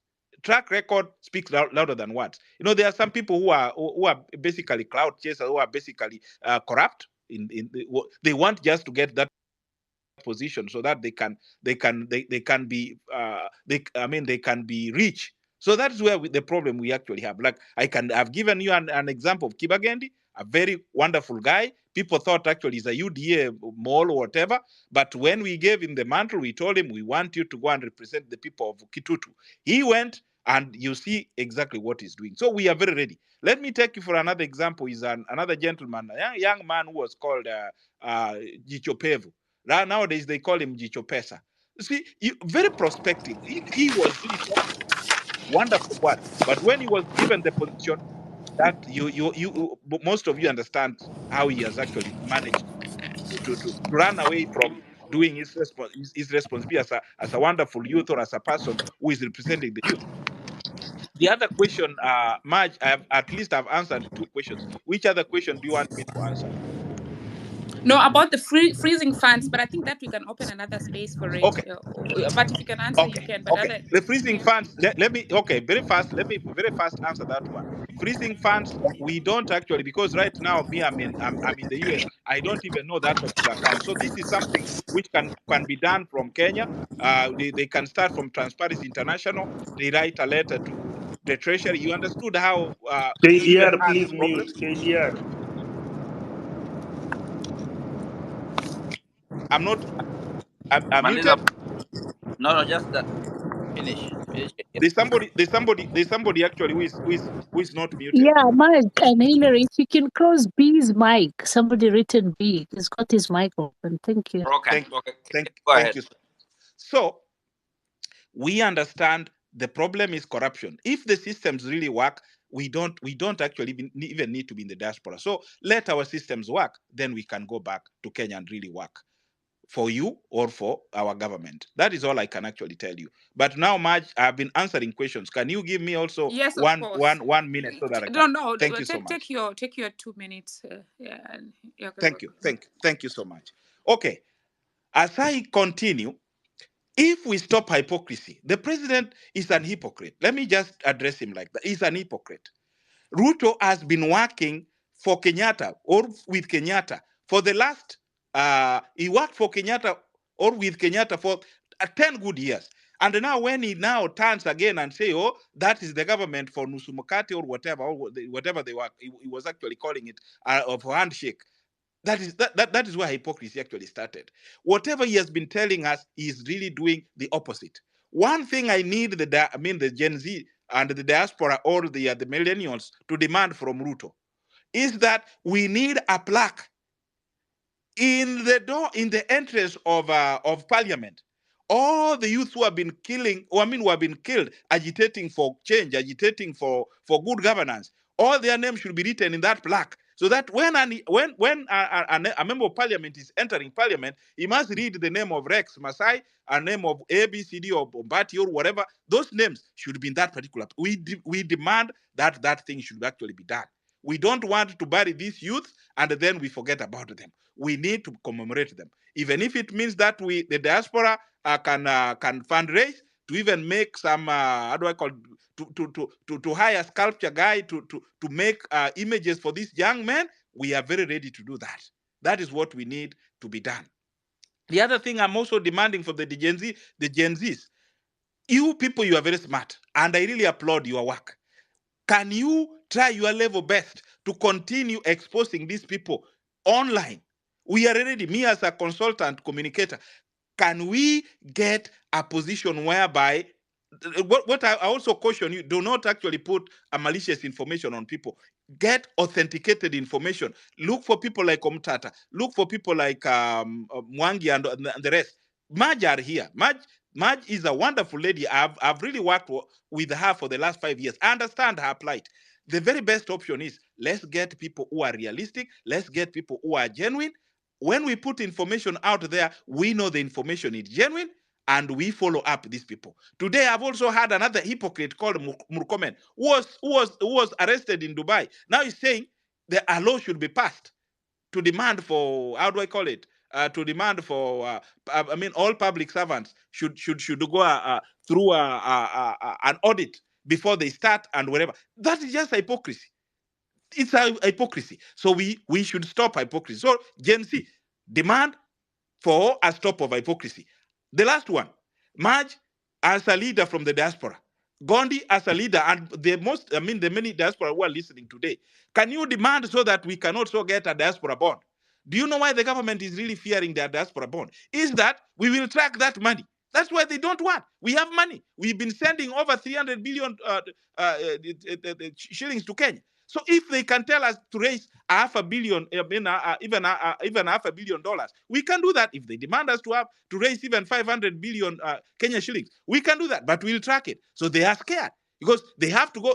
What they actually do is they go get money from wherever they get it. They just hide it. The money does not actually even go to Kenya. That's why they are fearing to get a bond, a bond from the diaspora. So we demand, demand that we invest, so that the diaspora, the government can give us money, can give us even some dividends. Another thing to the engineers, as me, who are working in Kenya, we also demand that we don't want people to come from China or from America to come and build. How can we we have gone to school, building a road from Nairobi to Mombasa? We don't even need the Chinese. We don't need the money from the Americans. We have everything back in Kenya. If it's leasing equipment from China, we can lease those equipment so that we can build those roads. Americans or Chinese didn't go to America or didn't go to China to bring people to come and build roads in America or in China. They did it. The Koreans, the Singaporeans, they did it by themselves.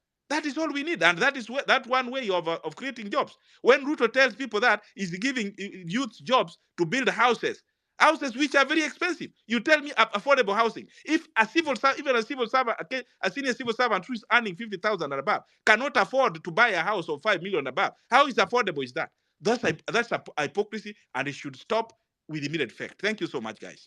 Thank you so much, KDR TV. And guys, KDR TV is a diasporan, media house that's actually very based in both globally and also in Kenya. So as you see here, they're not very active on X, but they're very huge in Facebook and YouTube and other channels. So do follow them, and they have experience also. They investigate. And KDR News, please also help us counter check the numbers of deaths there, and be our eyes on the ground there. And also what you talk about, what we need to demand from the government, we're going to continue as diasporans, we're going to continue demanding that. And thanks so much for coming on board. There's a user from China who says it's 3 a.m. I added him, but I still cannot see him. Hillary, can you check? He's called Safar Alpha. He went Yeah? to sleep. He went to sleep. He's not around. But I added him. Okay, I'll just tell him that. Let me check, but I can't see him. Let me just check. Okay, so guys, we are winding up at the top of the hour. So for all those who are requesting for the mic, BK added you and you're dropping. So those who are still requesting, if you live in the diaspora, please wave so that we can add you as we close. Just wave. Otherwise, you're not going to add any more speakers. So if you in the diaspora, wave and we add you. Otherwise, Morocco, you're still on there. Okay. Gregory, you'd spoken. So BK, let me try to add you. Yeah. And I see another person that said in the diaspora. Fanuel, you would spoken. And I think Simba had 1 more minute. I will add him. But then after that, we close, please. Okay. So Hillary, who was next? Okay, Dixon was coming next, then Kiara, then Jambo. Odera will, the Kingsman will come later. Dixon, go ahead. Dixon Marayapili. Dixon, third time. Okay, Peter, Kiara. Thank you. Can you hear me? I can hear you, bro. Yes. Great. Thanks much, and Hillary, for hosting us, and for everybody for joining this revolution. I've been following this from Germany. I've been here for 3 years, relatively new, and I will start with my feedback to the president, and my feedback is very, very simple and clear. And I would say this: that Kenyans have looked at your scorecard for the last 2 years, and they have lost confidence in you, because the moment you are given the authority to be the head of state and the head of government, you are given 2 things: 1, the constitution, and 2, the sword. The constitution, all you needed to do was to implement it, and the sword was to protect us from outside aggressions. What you've done for the last 2 years is that you have not only failed to implement the constitution, but you've also used your forces to kill peaceful protestants. So my scorecard to you is simple: that you have failed Kenyans. Kenyans have lost confidence in you, and you should just do the right thing. Just go. That is my simple message to the president, that you don't have any way that you can redeem yourself. Whatever you're trying to, bring up some funny task forces that are even unconstitutional, please just go. Let Kenyans elect someone whom they think that will take us to the next level. And only two things: implement the constitution, like Okiomtata said, and number two, just protect us from external aggression. That's my feedback to the president. We have lost confidence in you. Just go. Thank you, Kiara. Yeah. Simba, Maj, we are trying to run with time. Yeah, so that's all from me. Thank you Yes, of course. for Yes, your of time. course. Yes. Yeah, yeah. Simba, 1 minute. I think you dropped. That's why we are adding you 1 minute. Simba, second time. Yeah, thank you for this the second chance. I know I have just my 60 seconds to chime I think in. he's not able to speak. Or can you hear him? Can you hear me now? Okay, You then can't hear me? yeah, then Go ahead, finalize with him. Simba. Yeah. Can you hear me now? Yep, you're okay. Okay. Okay. Yeah. Thank you for giving me the second chance to chime in on this wonderful conversation. I hope we can have another sitting, another sessions coming soon. But I just wanted to say a quick message to the president. I think the country is running on fumes. That is one thing that nobody is telling him. The sink is shipping. The ship is sinking at a very rapid pace, and he needs all hands on board. And even us in the diaspora, there's the elephant in the room, which I'm not sure anybody has mentioned. But the reality is that there's now the rise of the far right, which is actually a very, very huge phenomena that we need to watch out for, which might make life for the rest of us in the diaspora difficult, if not untenable, depending on where you are. You've seen that in Germany. I'm in Germany, just like some of the others, just like Maj. You've seen the rise of the right in France. You've seen the rise of the right in the Netherlands, and so on and so forth. My main thing is, I just want to tell the president, instead of exporting manpower, we need to use this manpower that you're trying to export. Hilary and Anna, let me know once he's done because I cannot hear Okay. anything. Yeah, I okay. will. Yeah. Okay. Can you hear me now?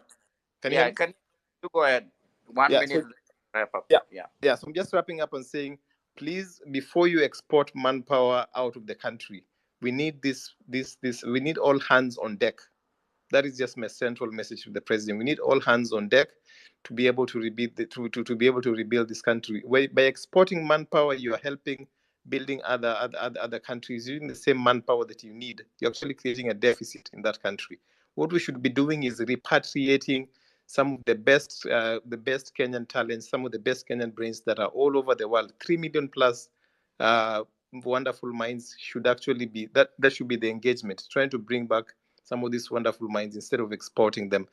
Thank you for handling for giving me that chance to share my 2 cents on it. Thank you. Time is running so much, and we are requesting that if we can, well, if you hear somebody said what you want to say, it's okay. Just keep it for next time, because we have all these spaces all the time. Maybe today we will not manage to have everybody on board, but we are keeping time. We have 11 minutes to go, but everybody who and the speaker gonna talk at least. Jambo, go ahead, then BK. Thank you so much. Thank you so much, Hilary. My name is Collins Kingasia, and I really appreciate this platform and the opportunity that I've been given to discuss these issues that are affecting our country, Kenya. Much respect for Senator Okiomtata for being a real patriot who wants the best for the country through the rule of law.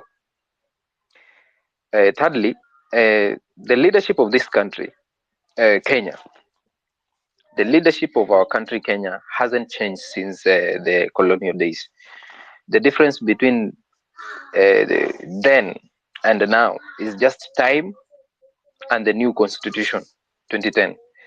that has been so difficult for the leadership to implement.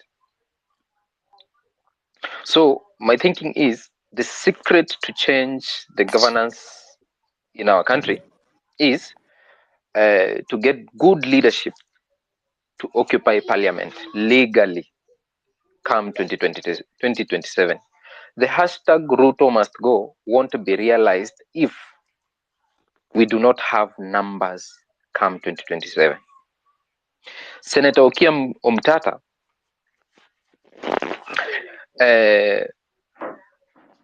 won't do this alone. He cannot change these policies alone in being in parliament. He is the only sober senator we have in parliament. So he needs numbers. We need to help him fight this rogue system. The rogue system has embraced corruption, and corruption is a society problem. This Hillary, problem cannot. Yeah, Hillary, can the speaker please land? Yeah, 1 minute, jump. Yes. Yeah. Just a second. So the thing here is this corruption is a society problem, and we need to amend this from the society. And lastly, the thing is the strategies that we need to have to occupy parliament come 2027. The strategies that I think we should have is push for IBC reconstitution, register for voters in large numbers. For those who do not have IDs, they should go and take IDs and register as voters. Let us vet the leaders we want, then campaign for these leaders. My message to Ruto: stop nepotism, tribalism, corruption, and duplication of roles in government. Thank you so much. Thank you. BK, go ahead. Well, thank you very much. I hope you can all hear me, and thank you for letting me. Okay. Your speaker is now good. Yeah, thank you for letting me speak. I appreciate the platform for all the organizers who made it possible. I think I'm going to be very short because I know you're running short of time. But as I listen to you, our frustrations are many, and we just like to talk a lot, and we hit the boiling point. But in listening to the Diaspora and the Gen Z, I have just a couple of things I need I've noticed. One, we have a broken, our trust in the government is totally broken. And how do we now get back to it? How can we then, as citizens of Kenya and the international community and our partners, get that trust back? Because unless it's there, not much is gonna move forward. The president is not gonna go, is resign. We want it, but he's not gonna resign. So it's up to us to figure out what to do next. Our Kenya faces a huge, we are facing an economic bliss where our economy is about to tank big time because 70% of our GDP goes to paying debt and 35% goes to paying government employees. There you have the deficit, just not tackling anything else. You have a net deficit of 5%. So how can we then organize ourselves constructively and have a real presentation of the president's team to change our trajectory of where we are going? Because if we don't, even we will suffer more, and our families back home will suffer more. By the way, I'm in Dallas, Texas, where the epicenter of Kenyan diaspora live, and I represent the East African Chamber of Commerce and the Kenyan diaspora. I'm the founding member of chair of those two organizations. Thank you, sir. Let us be in touch all the time. Thank you so much, BK. God bless you, and thank you for your contribution on the same topic. No more corruption. Absolutely no corruption, but I just want to end up by telling you one simple thing, that IMF has handcuffed our country, whether elected or not. In collaboration with the government, they handcuffed us. If you read a book called the Confession of Economic Hitman, you understand what I'm talking about.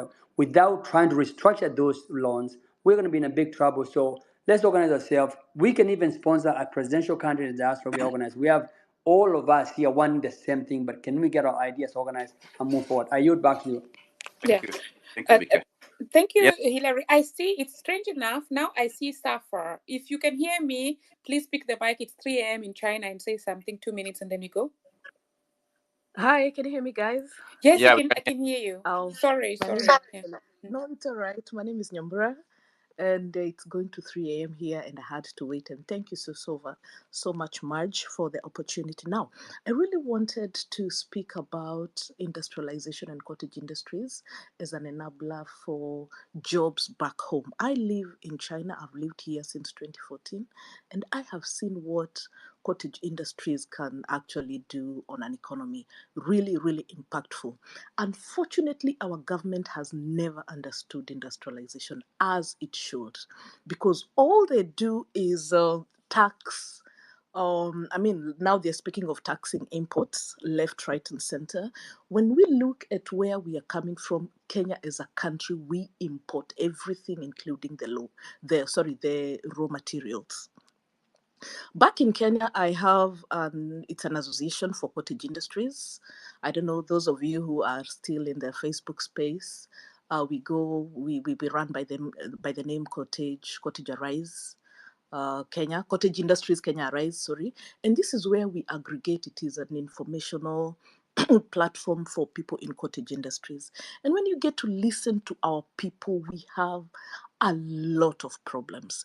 Kenyans really want to do something. Kenyans really want to manufacture, but the government really, really raises the entry barriers to industrialization. So what I feel is that as a people in diaspora who are looking to invest, if we are able to invest in these small cottage industries back home, it is going to be very impactful, and it is going to really push our government into making the correct decisions that support manufacturing. I want to be so brief. Thank you so much. Thank you so much, Nyambura, and thanks for staying late until this time. I wasn't able to see you through the main handle. I think somebody is tampering with it once again.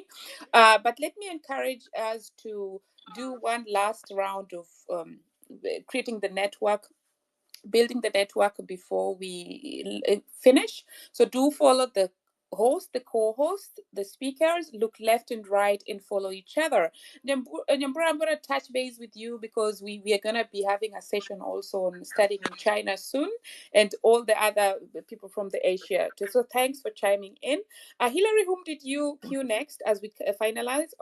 No more corruption. Yes. No more corruption. No And more. Ruto must go. Hello. Yeah. Well, hello. Yeah, thank you very much, Madge and Hillary, for this opportunity. Yeah, so I'm going to be fast, and I'd like to start like this. First of all, we as Kenyans should focus on electing managers, not these politicians that come and lie to us every time with their manifestos. Kenyans should come up with a system to bring up a one vision manifesto that goes up to 20 or 30 years. That way you can reduce the amount of corruption that is going on within the transitional governments. Yeah, we should have one vision, a vision of better healthcare and good education. All should have a target, a good target, maybe good infrastructure, good roads, all that stuff.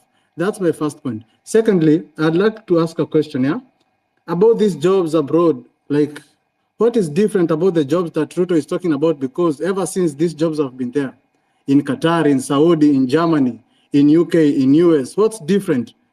What talks are these? Where are these talks heading to? Because here in Qatar, I've seen some nationalities working jobs that we also do, but not under a certain salary. They have to receive a certain amount of money, maybe 2,500, 3,000. Where are these talks heading to? If someone can answer me that, where are these talks heading to? Because jobs have been there in diaspora each and every time. Every regime, there have been jobs, Kibaki era, Uhuru era. People have been going to Saudi, people have been going to Germany. What is this different thing that Ruto is talking about? Maybe he should talk about Kenyans being able to access to get the free visas, maybe to Qatar, Saudi, so that they can work even at least 2 jobs.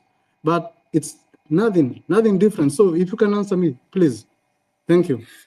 That's a very good question that we would even like to tweet tomorrow and tweet and ask again. But you put out a good point. That's what we're saying. The government has a different objective or mandate to create a bilateral agreements, but not to act like an agency. That is what they're doing, and what's behind it is more of, like Okia Mtata also put it, and other speaker also, trying to just find ways of earning money around it.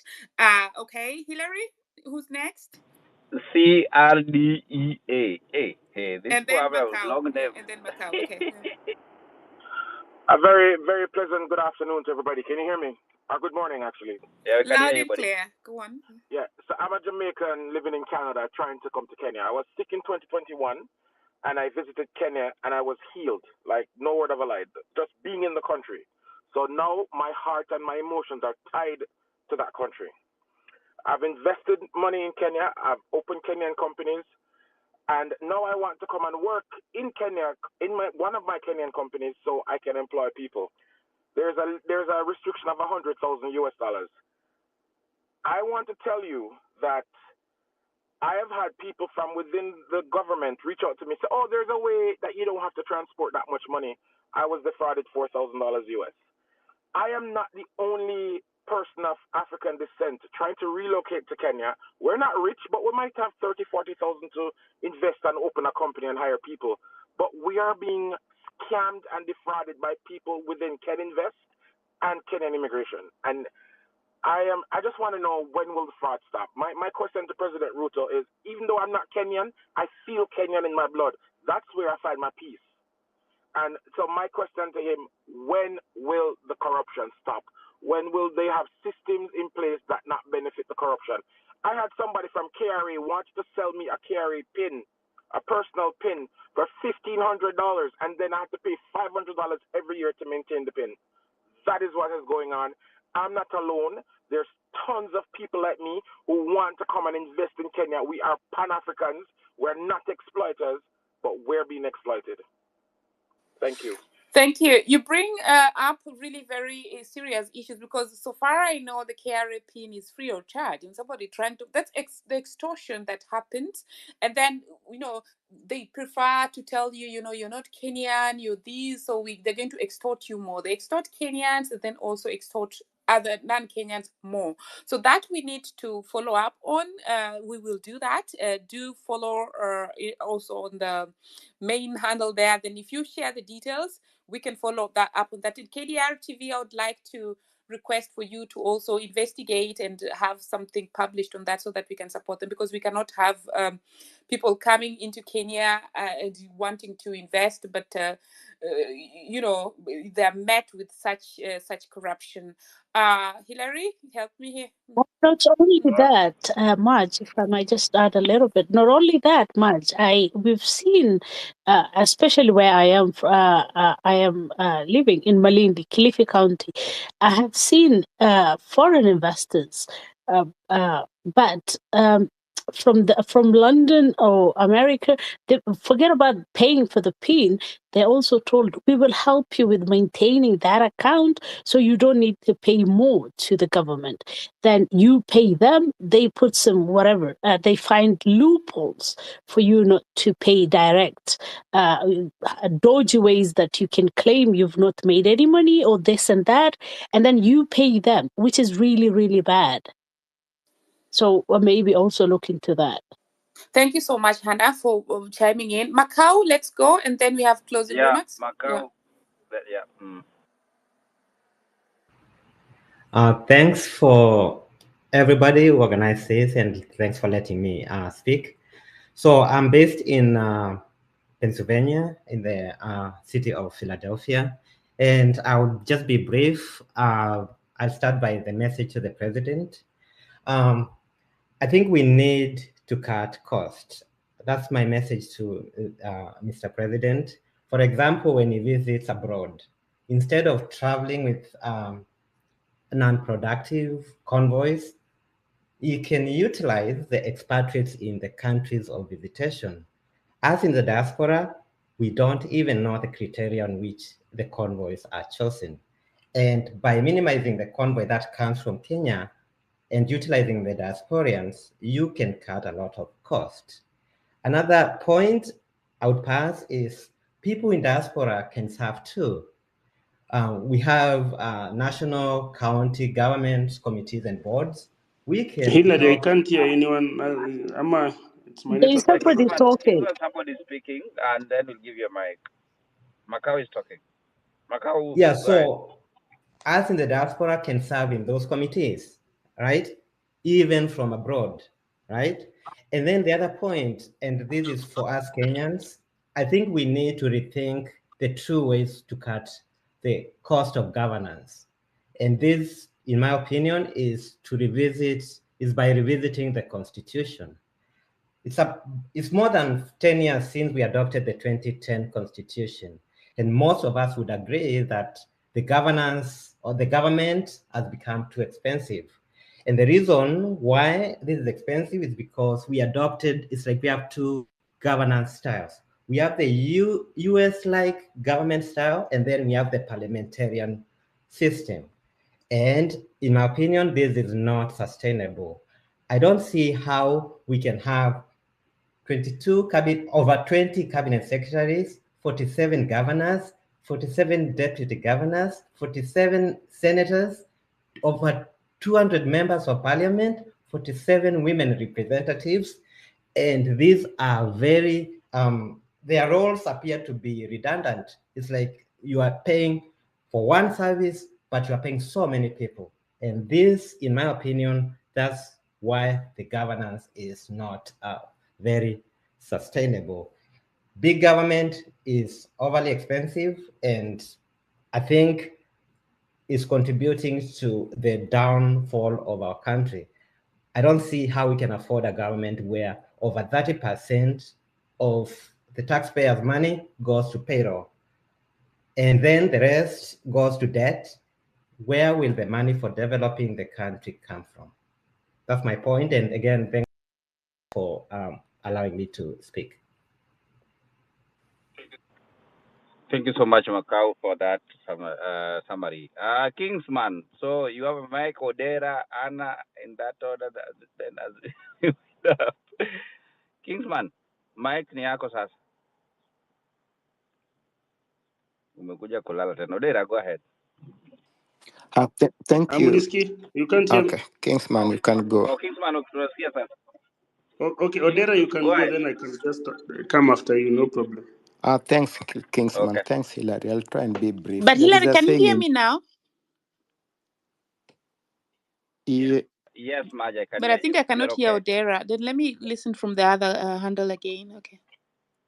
Oh, okay, Odera Dimbele. yeah. Endelea. There is a saying in Kiswahili, kanzu mpya but sheikh ni yule yule. You know. And I think that's how we've been working with our leadership. Sheikh ni yule, kanzu ni mpya. Na tukimbandika kanzu mpya, tunafikiri tuko na sheikh mpya, you know. But it's just the same thing every time. You hear people have got great ideas here. Diaspora investing back at home, cottage industry. You've heard how it's corrupt to set up a business in Kenya. And my thinking is this, like, it's the environment that is hostile. We just need a leader who uphold the rule of law, a leader who protects the constitution of Kenya. If we can have someone who, this is hard sometimes to say, but yeah, sometimes I really feel bad for my country. But if we can have someone who has respect for the constitution, we've got a beautiful constitution. We've got a working constitution. We just have leaders who abuse the constitution day and night, you know? Even if we increase the number of voters, but they still steal the vote, what's the point? You know?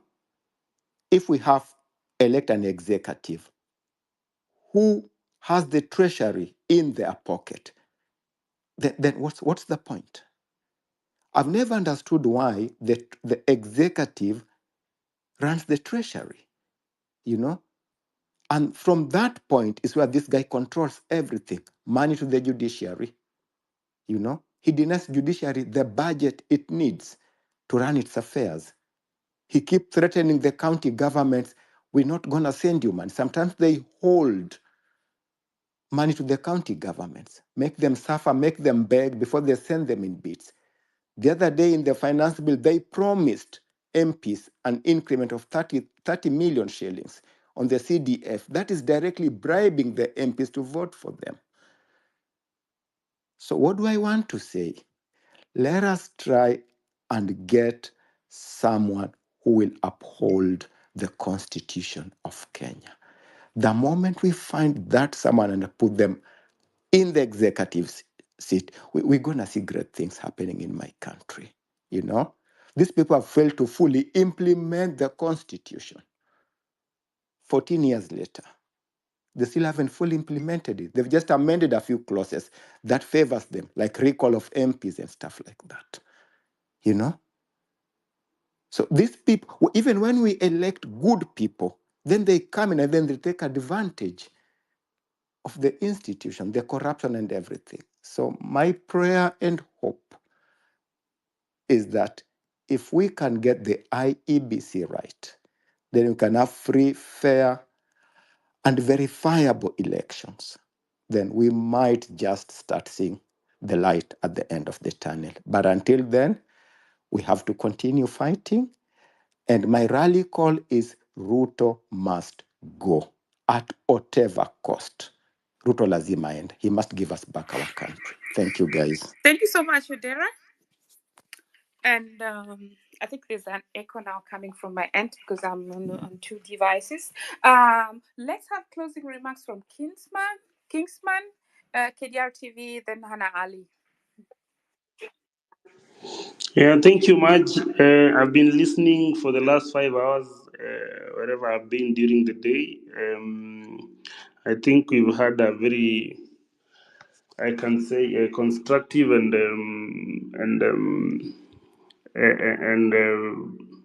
a productive kind of conversation for the 5 hours that I've been listening to you people. So, as someone who is in the country and someone who is in business, I think I'll respond to that later on things that touched that were in tandem with investments in Kenya. That I'll do later.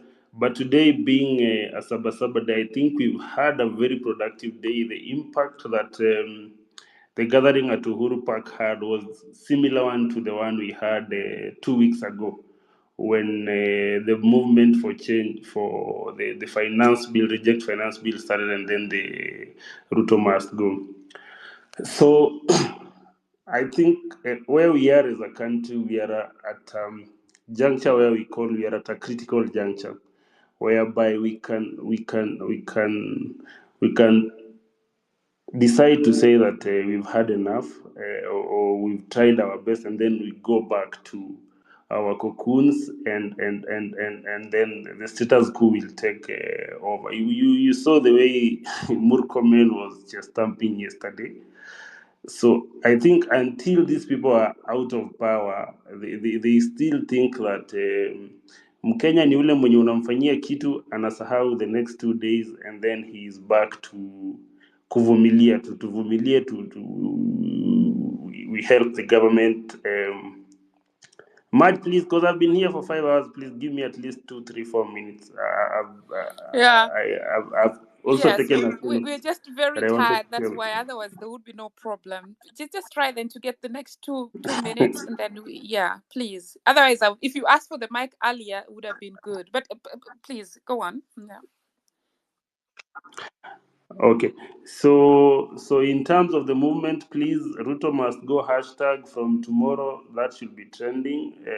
Let's be active. Let's be proactive, and also echo the message to each and every space that we can get an opportunity in. And then in terms of the business perspective, is that for those who are in diaspora, I'll tell you that some of us, like myself, I can tentatively say that I've invested over 10 million USD in Kenya currently, and we are doing very well despite the challenges, despite this government pushing us as much as it can to the corner so that we don't achieve much. Myself, I stopped working with government because I think we have like 4 or 5 rooms filled with tenders that have been rejected by this regime. So they only give tenders to their own, but still in the private space, there is so much that you can do. The only thing that you need, as I've heard people are sending money are doing that. Try to get time, come and do your own little background check. You do KYC on whoever you want to invest in, ask around. There is so much information that you can get to know the people that you want to invest in before you put your money on the ground. But for me, I think the best thing that we can ever do is build Kenya, because in the end, even if you're in diaspora or wherever, this is your country, and you will forever remain a Kenyan. You can't change that. Once a Kenyan, always a Kenyan. So, guys, thank you so much for what you're doing. I hope we'll continue doing this. I hope Ruto won't be our president in the next 3-4 hours, or the next 2-3-4 weeks, or the next 3 months, or the next 1 year, or in 2027 if we won't be able to oust him out. But thank you so much, everyone. Thank you, Hillary. Thank you, Marge. Let's keep soldiering on. Yeah, until we achieve whatever we want to Thanks so achieve. much, Kinsman. We'd have given you Thank you so more much. time, but like I said, we're really tired. We're crawling on all fours. KTR TV, and then Hanali. Yeah. Thank you so much. Thank you so much. Let me take this particular juncture or time to thank all the diasporians and the people who are back in home for taking your time. 5 hours is not really a mean achievement, especially to my friend and colleague, Dr. Gondi and Dr. Maj, for arranging or for organizing this particular space and inviting Kenyans from all walks of life to come and talk. And then the listeners, the speakers, you guys are really wonderful. Let me thank God, or let me thank Allah for our Muslim colleagues for getting an opportunity just to listen to what you are. From what the diasporans are basically putting forward to ensure our country move forward. The action point should be that whatever we are discussing in this particular forum should be implemented as soon as possible. I understand sometimes people say time is a healer, but sometimes time really hurts a lot. So for us to move forward, we need our action plans or action points to take effect as immediately as possible. One of them, we really told President Ruto basically just to resign. And before he resigns, we have also put forward a raft of requests or demands that he should, first of all, dissolve the cabinet. That's perfectly good. That is in order. I told him he had a wonderful opportunity to redeem himself, but he decided now to backbite and start fighting back on the protesters. From the media perspective, we are really trying our level. We are putting together a wonderful documentary to show Mr. Ruto that your police were the ones who even instigated violence. And then the kids saw their own Gen Zs. I mean, they are people from the same locality, people coming from the same house. They saw how their people got shot, like if they are criminals before even they reach the parliament. So that's why the violent protest started, because why kill our people? Why kill them? I mean, why? What's the reason? That's exactly what the media is trying to do. We are getting a lot of pushback from the police, but we are trying our level best to ensure that this documentary is aired. That's what I can tell you. Dr. Maj requested for the media to continue asking questions. Unfortunately, some of the parents or relatives have been told to keep quiet. So we are trying our level best to really request our people on the ground, and especially those people whose skin were killed using the bullet or the baton from the police, just to ensure that they give us full information. We don't really need much. All we want is Omondi or Wabwile or Kiongo was killed, is from this particular village, and we have a post-mortem report that it was a bullet which basically killed him. We are also trying to push the IPOA, but unfortunately, from Miguna and from my good friend Okio Mtata, they say the IPOA is a toothless dog, so it won't really help us a lot. But let's try our level best to document all this particular information so that we push it out there. Unfortunately, or fortunately, we have a lot of people on Twitter, but I would also like to now request you guys also to help us also to put this information live now on TV stations or live now on social media, where at least even when you are putting forward your recommendation, at least we see your face. Because before even Mr. Ruto came on Twitter space, I've reliable information that some people were planted. Some people are planted and given different names. Given some of the accounts were hacked uh, to identify themselves as people from diaspora of the and Gen Zs, but they were not Gen Zs. So we really need now to even now get a perspective whereby we send this information to the village. Are you getting it? To the village, to the local market area, so that we can start telling people. You know, most of the young people are complaining that for them to run as MPs is really very expensive. So we want really to make it very easy, like they do it in America, whereby it's the people. When you say you want to run, but it's the people to campaign for you, not you to buy people. That is another step we really need. Now the Gen Z should step ahead and say, we think you can be a good leader. Somebody talked about a manager coming forward to rule Kenya, or I mean, for MPs to be managers. That is exactly what we really need now to really focus on. The diaspora continue hitting the nail on the head. Unfortunately, some of the diasporas, I can tell you for sure, are the corrupt people. We can tell you, very corrupt indeed, very, very, very, very corrupt. So, can you also pinpoint or unravel or tell people that these people from, if it's engineer Kebwato who is speaking right now, is a corrupt person and is dealing with the government and actually doing the worst, please point me out. That is now what we really need. Let's point out also, let's pinpoint the churches, the individuals, the pastors. Let's put them out there. If it's Reverend Viong or who, put him out there and say this person is taking money from the government. We need all that. The list of shame, yeah, they call it list of shame. Can we actually be in that particular situation and point out these people, yeah? Unravel them.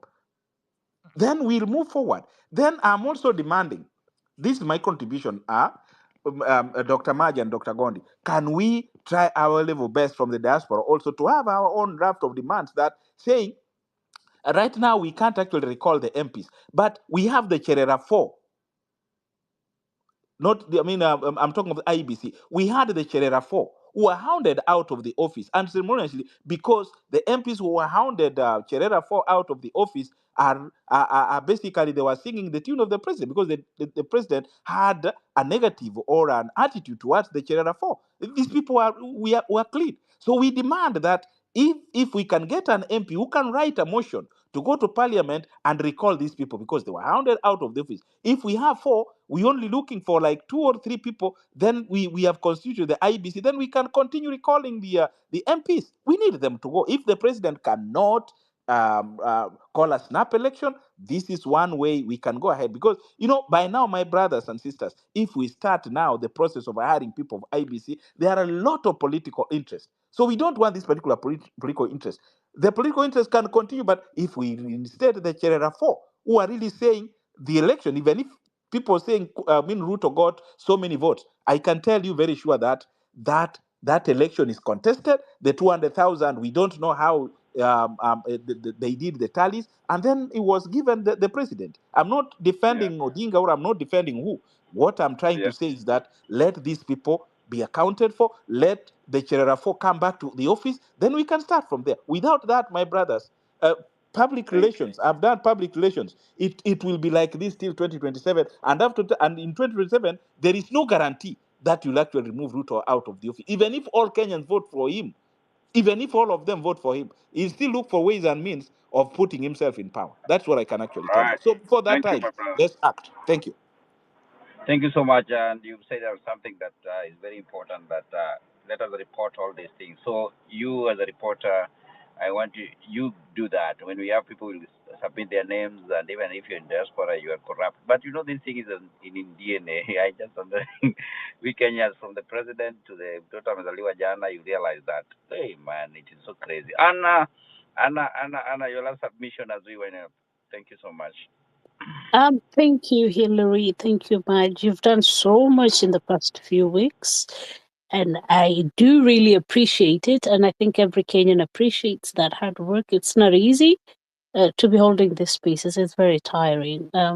We've been doing this with Maj for a long time, and it is actually very tiring. My last message and submission is this: we've had all sort of things that are not right. So simply put, the system is not functioning. The system is not delivering for the ones on the ground, for what the ones in diaspora.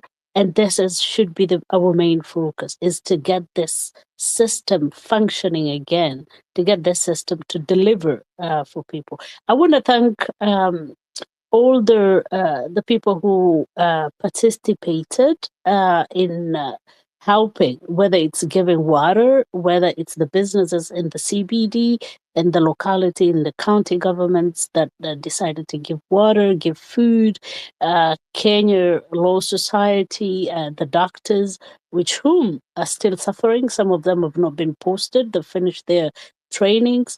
Today, something amazing has happened, Hillary and March, and everybody in the space. Today, there were no goons. So that ousting the goons worked, and shaming them, telling them we know who is sending these goons has worked. Today, we've seen something that is possible. It is possible to fix this system because we've seen police handing out food for the Sabasaba movement. We've seen a Sabasaba movement like no other before. So this shows that Kenyans are not hooligans. Kenyans are not disruptors. They're peacefully ousting their voices out there, saying that we need a system that is delivering for everybody. So as long as we can get that system delivered, that is working for everybody, for the mama huko ushago mashinani, then it would work for us in the diaspora. Diaspora people, thank you very much for all your contributions, for keeping this movement alive. Let's not forget, we still have a long way to go. And we end with Ruto must go. Let's keep that hashtag going. Thank you very much, Hillary. Back to you, Maj. Thanks, Anna. Hillary, take a go and finalize. Yeah. Yeah, thank you so much. And much me, I don't have much to say because we've been doing these things since we started up to now. So we have said a lot, but we want to thank our people for coming to all these spaces to participate and also to listen and also to give their views. That is very, very important. And we cannot tire to give them thanks. Everybody, your time that you take and sit here more than 4 hours, 3 hours, 2 hours, 1 hour, 10 minutes is so key for us. And let us continue this. We've said that this just as a starting point, and we want to keep this conversation going on until we get there because we know what we want. And one speaker said this, that tribalism, nepotism, and corruption must.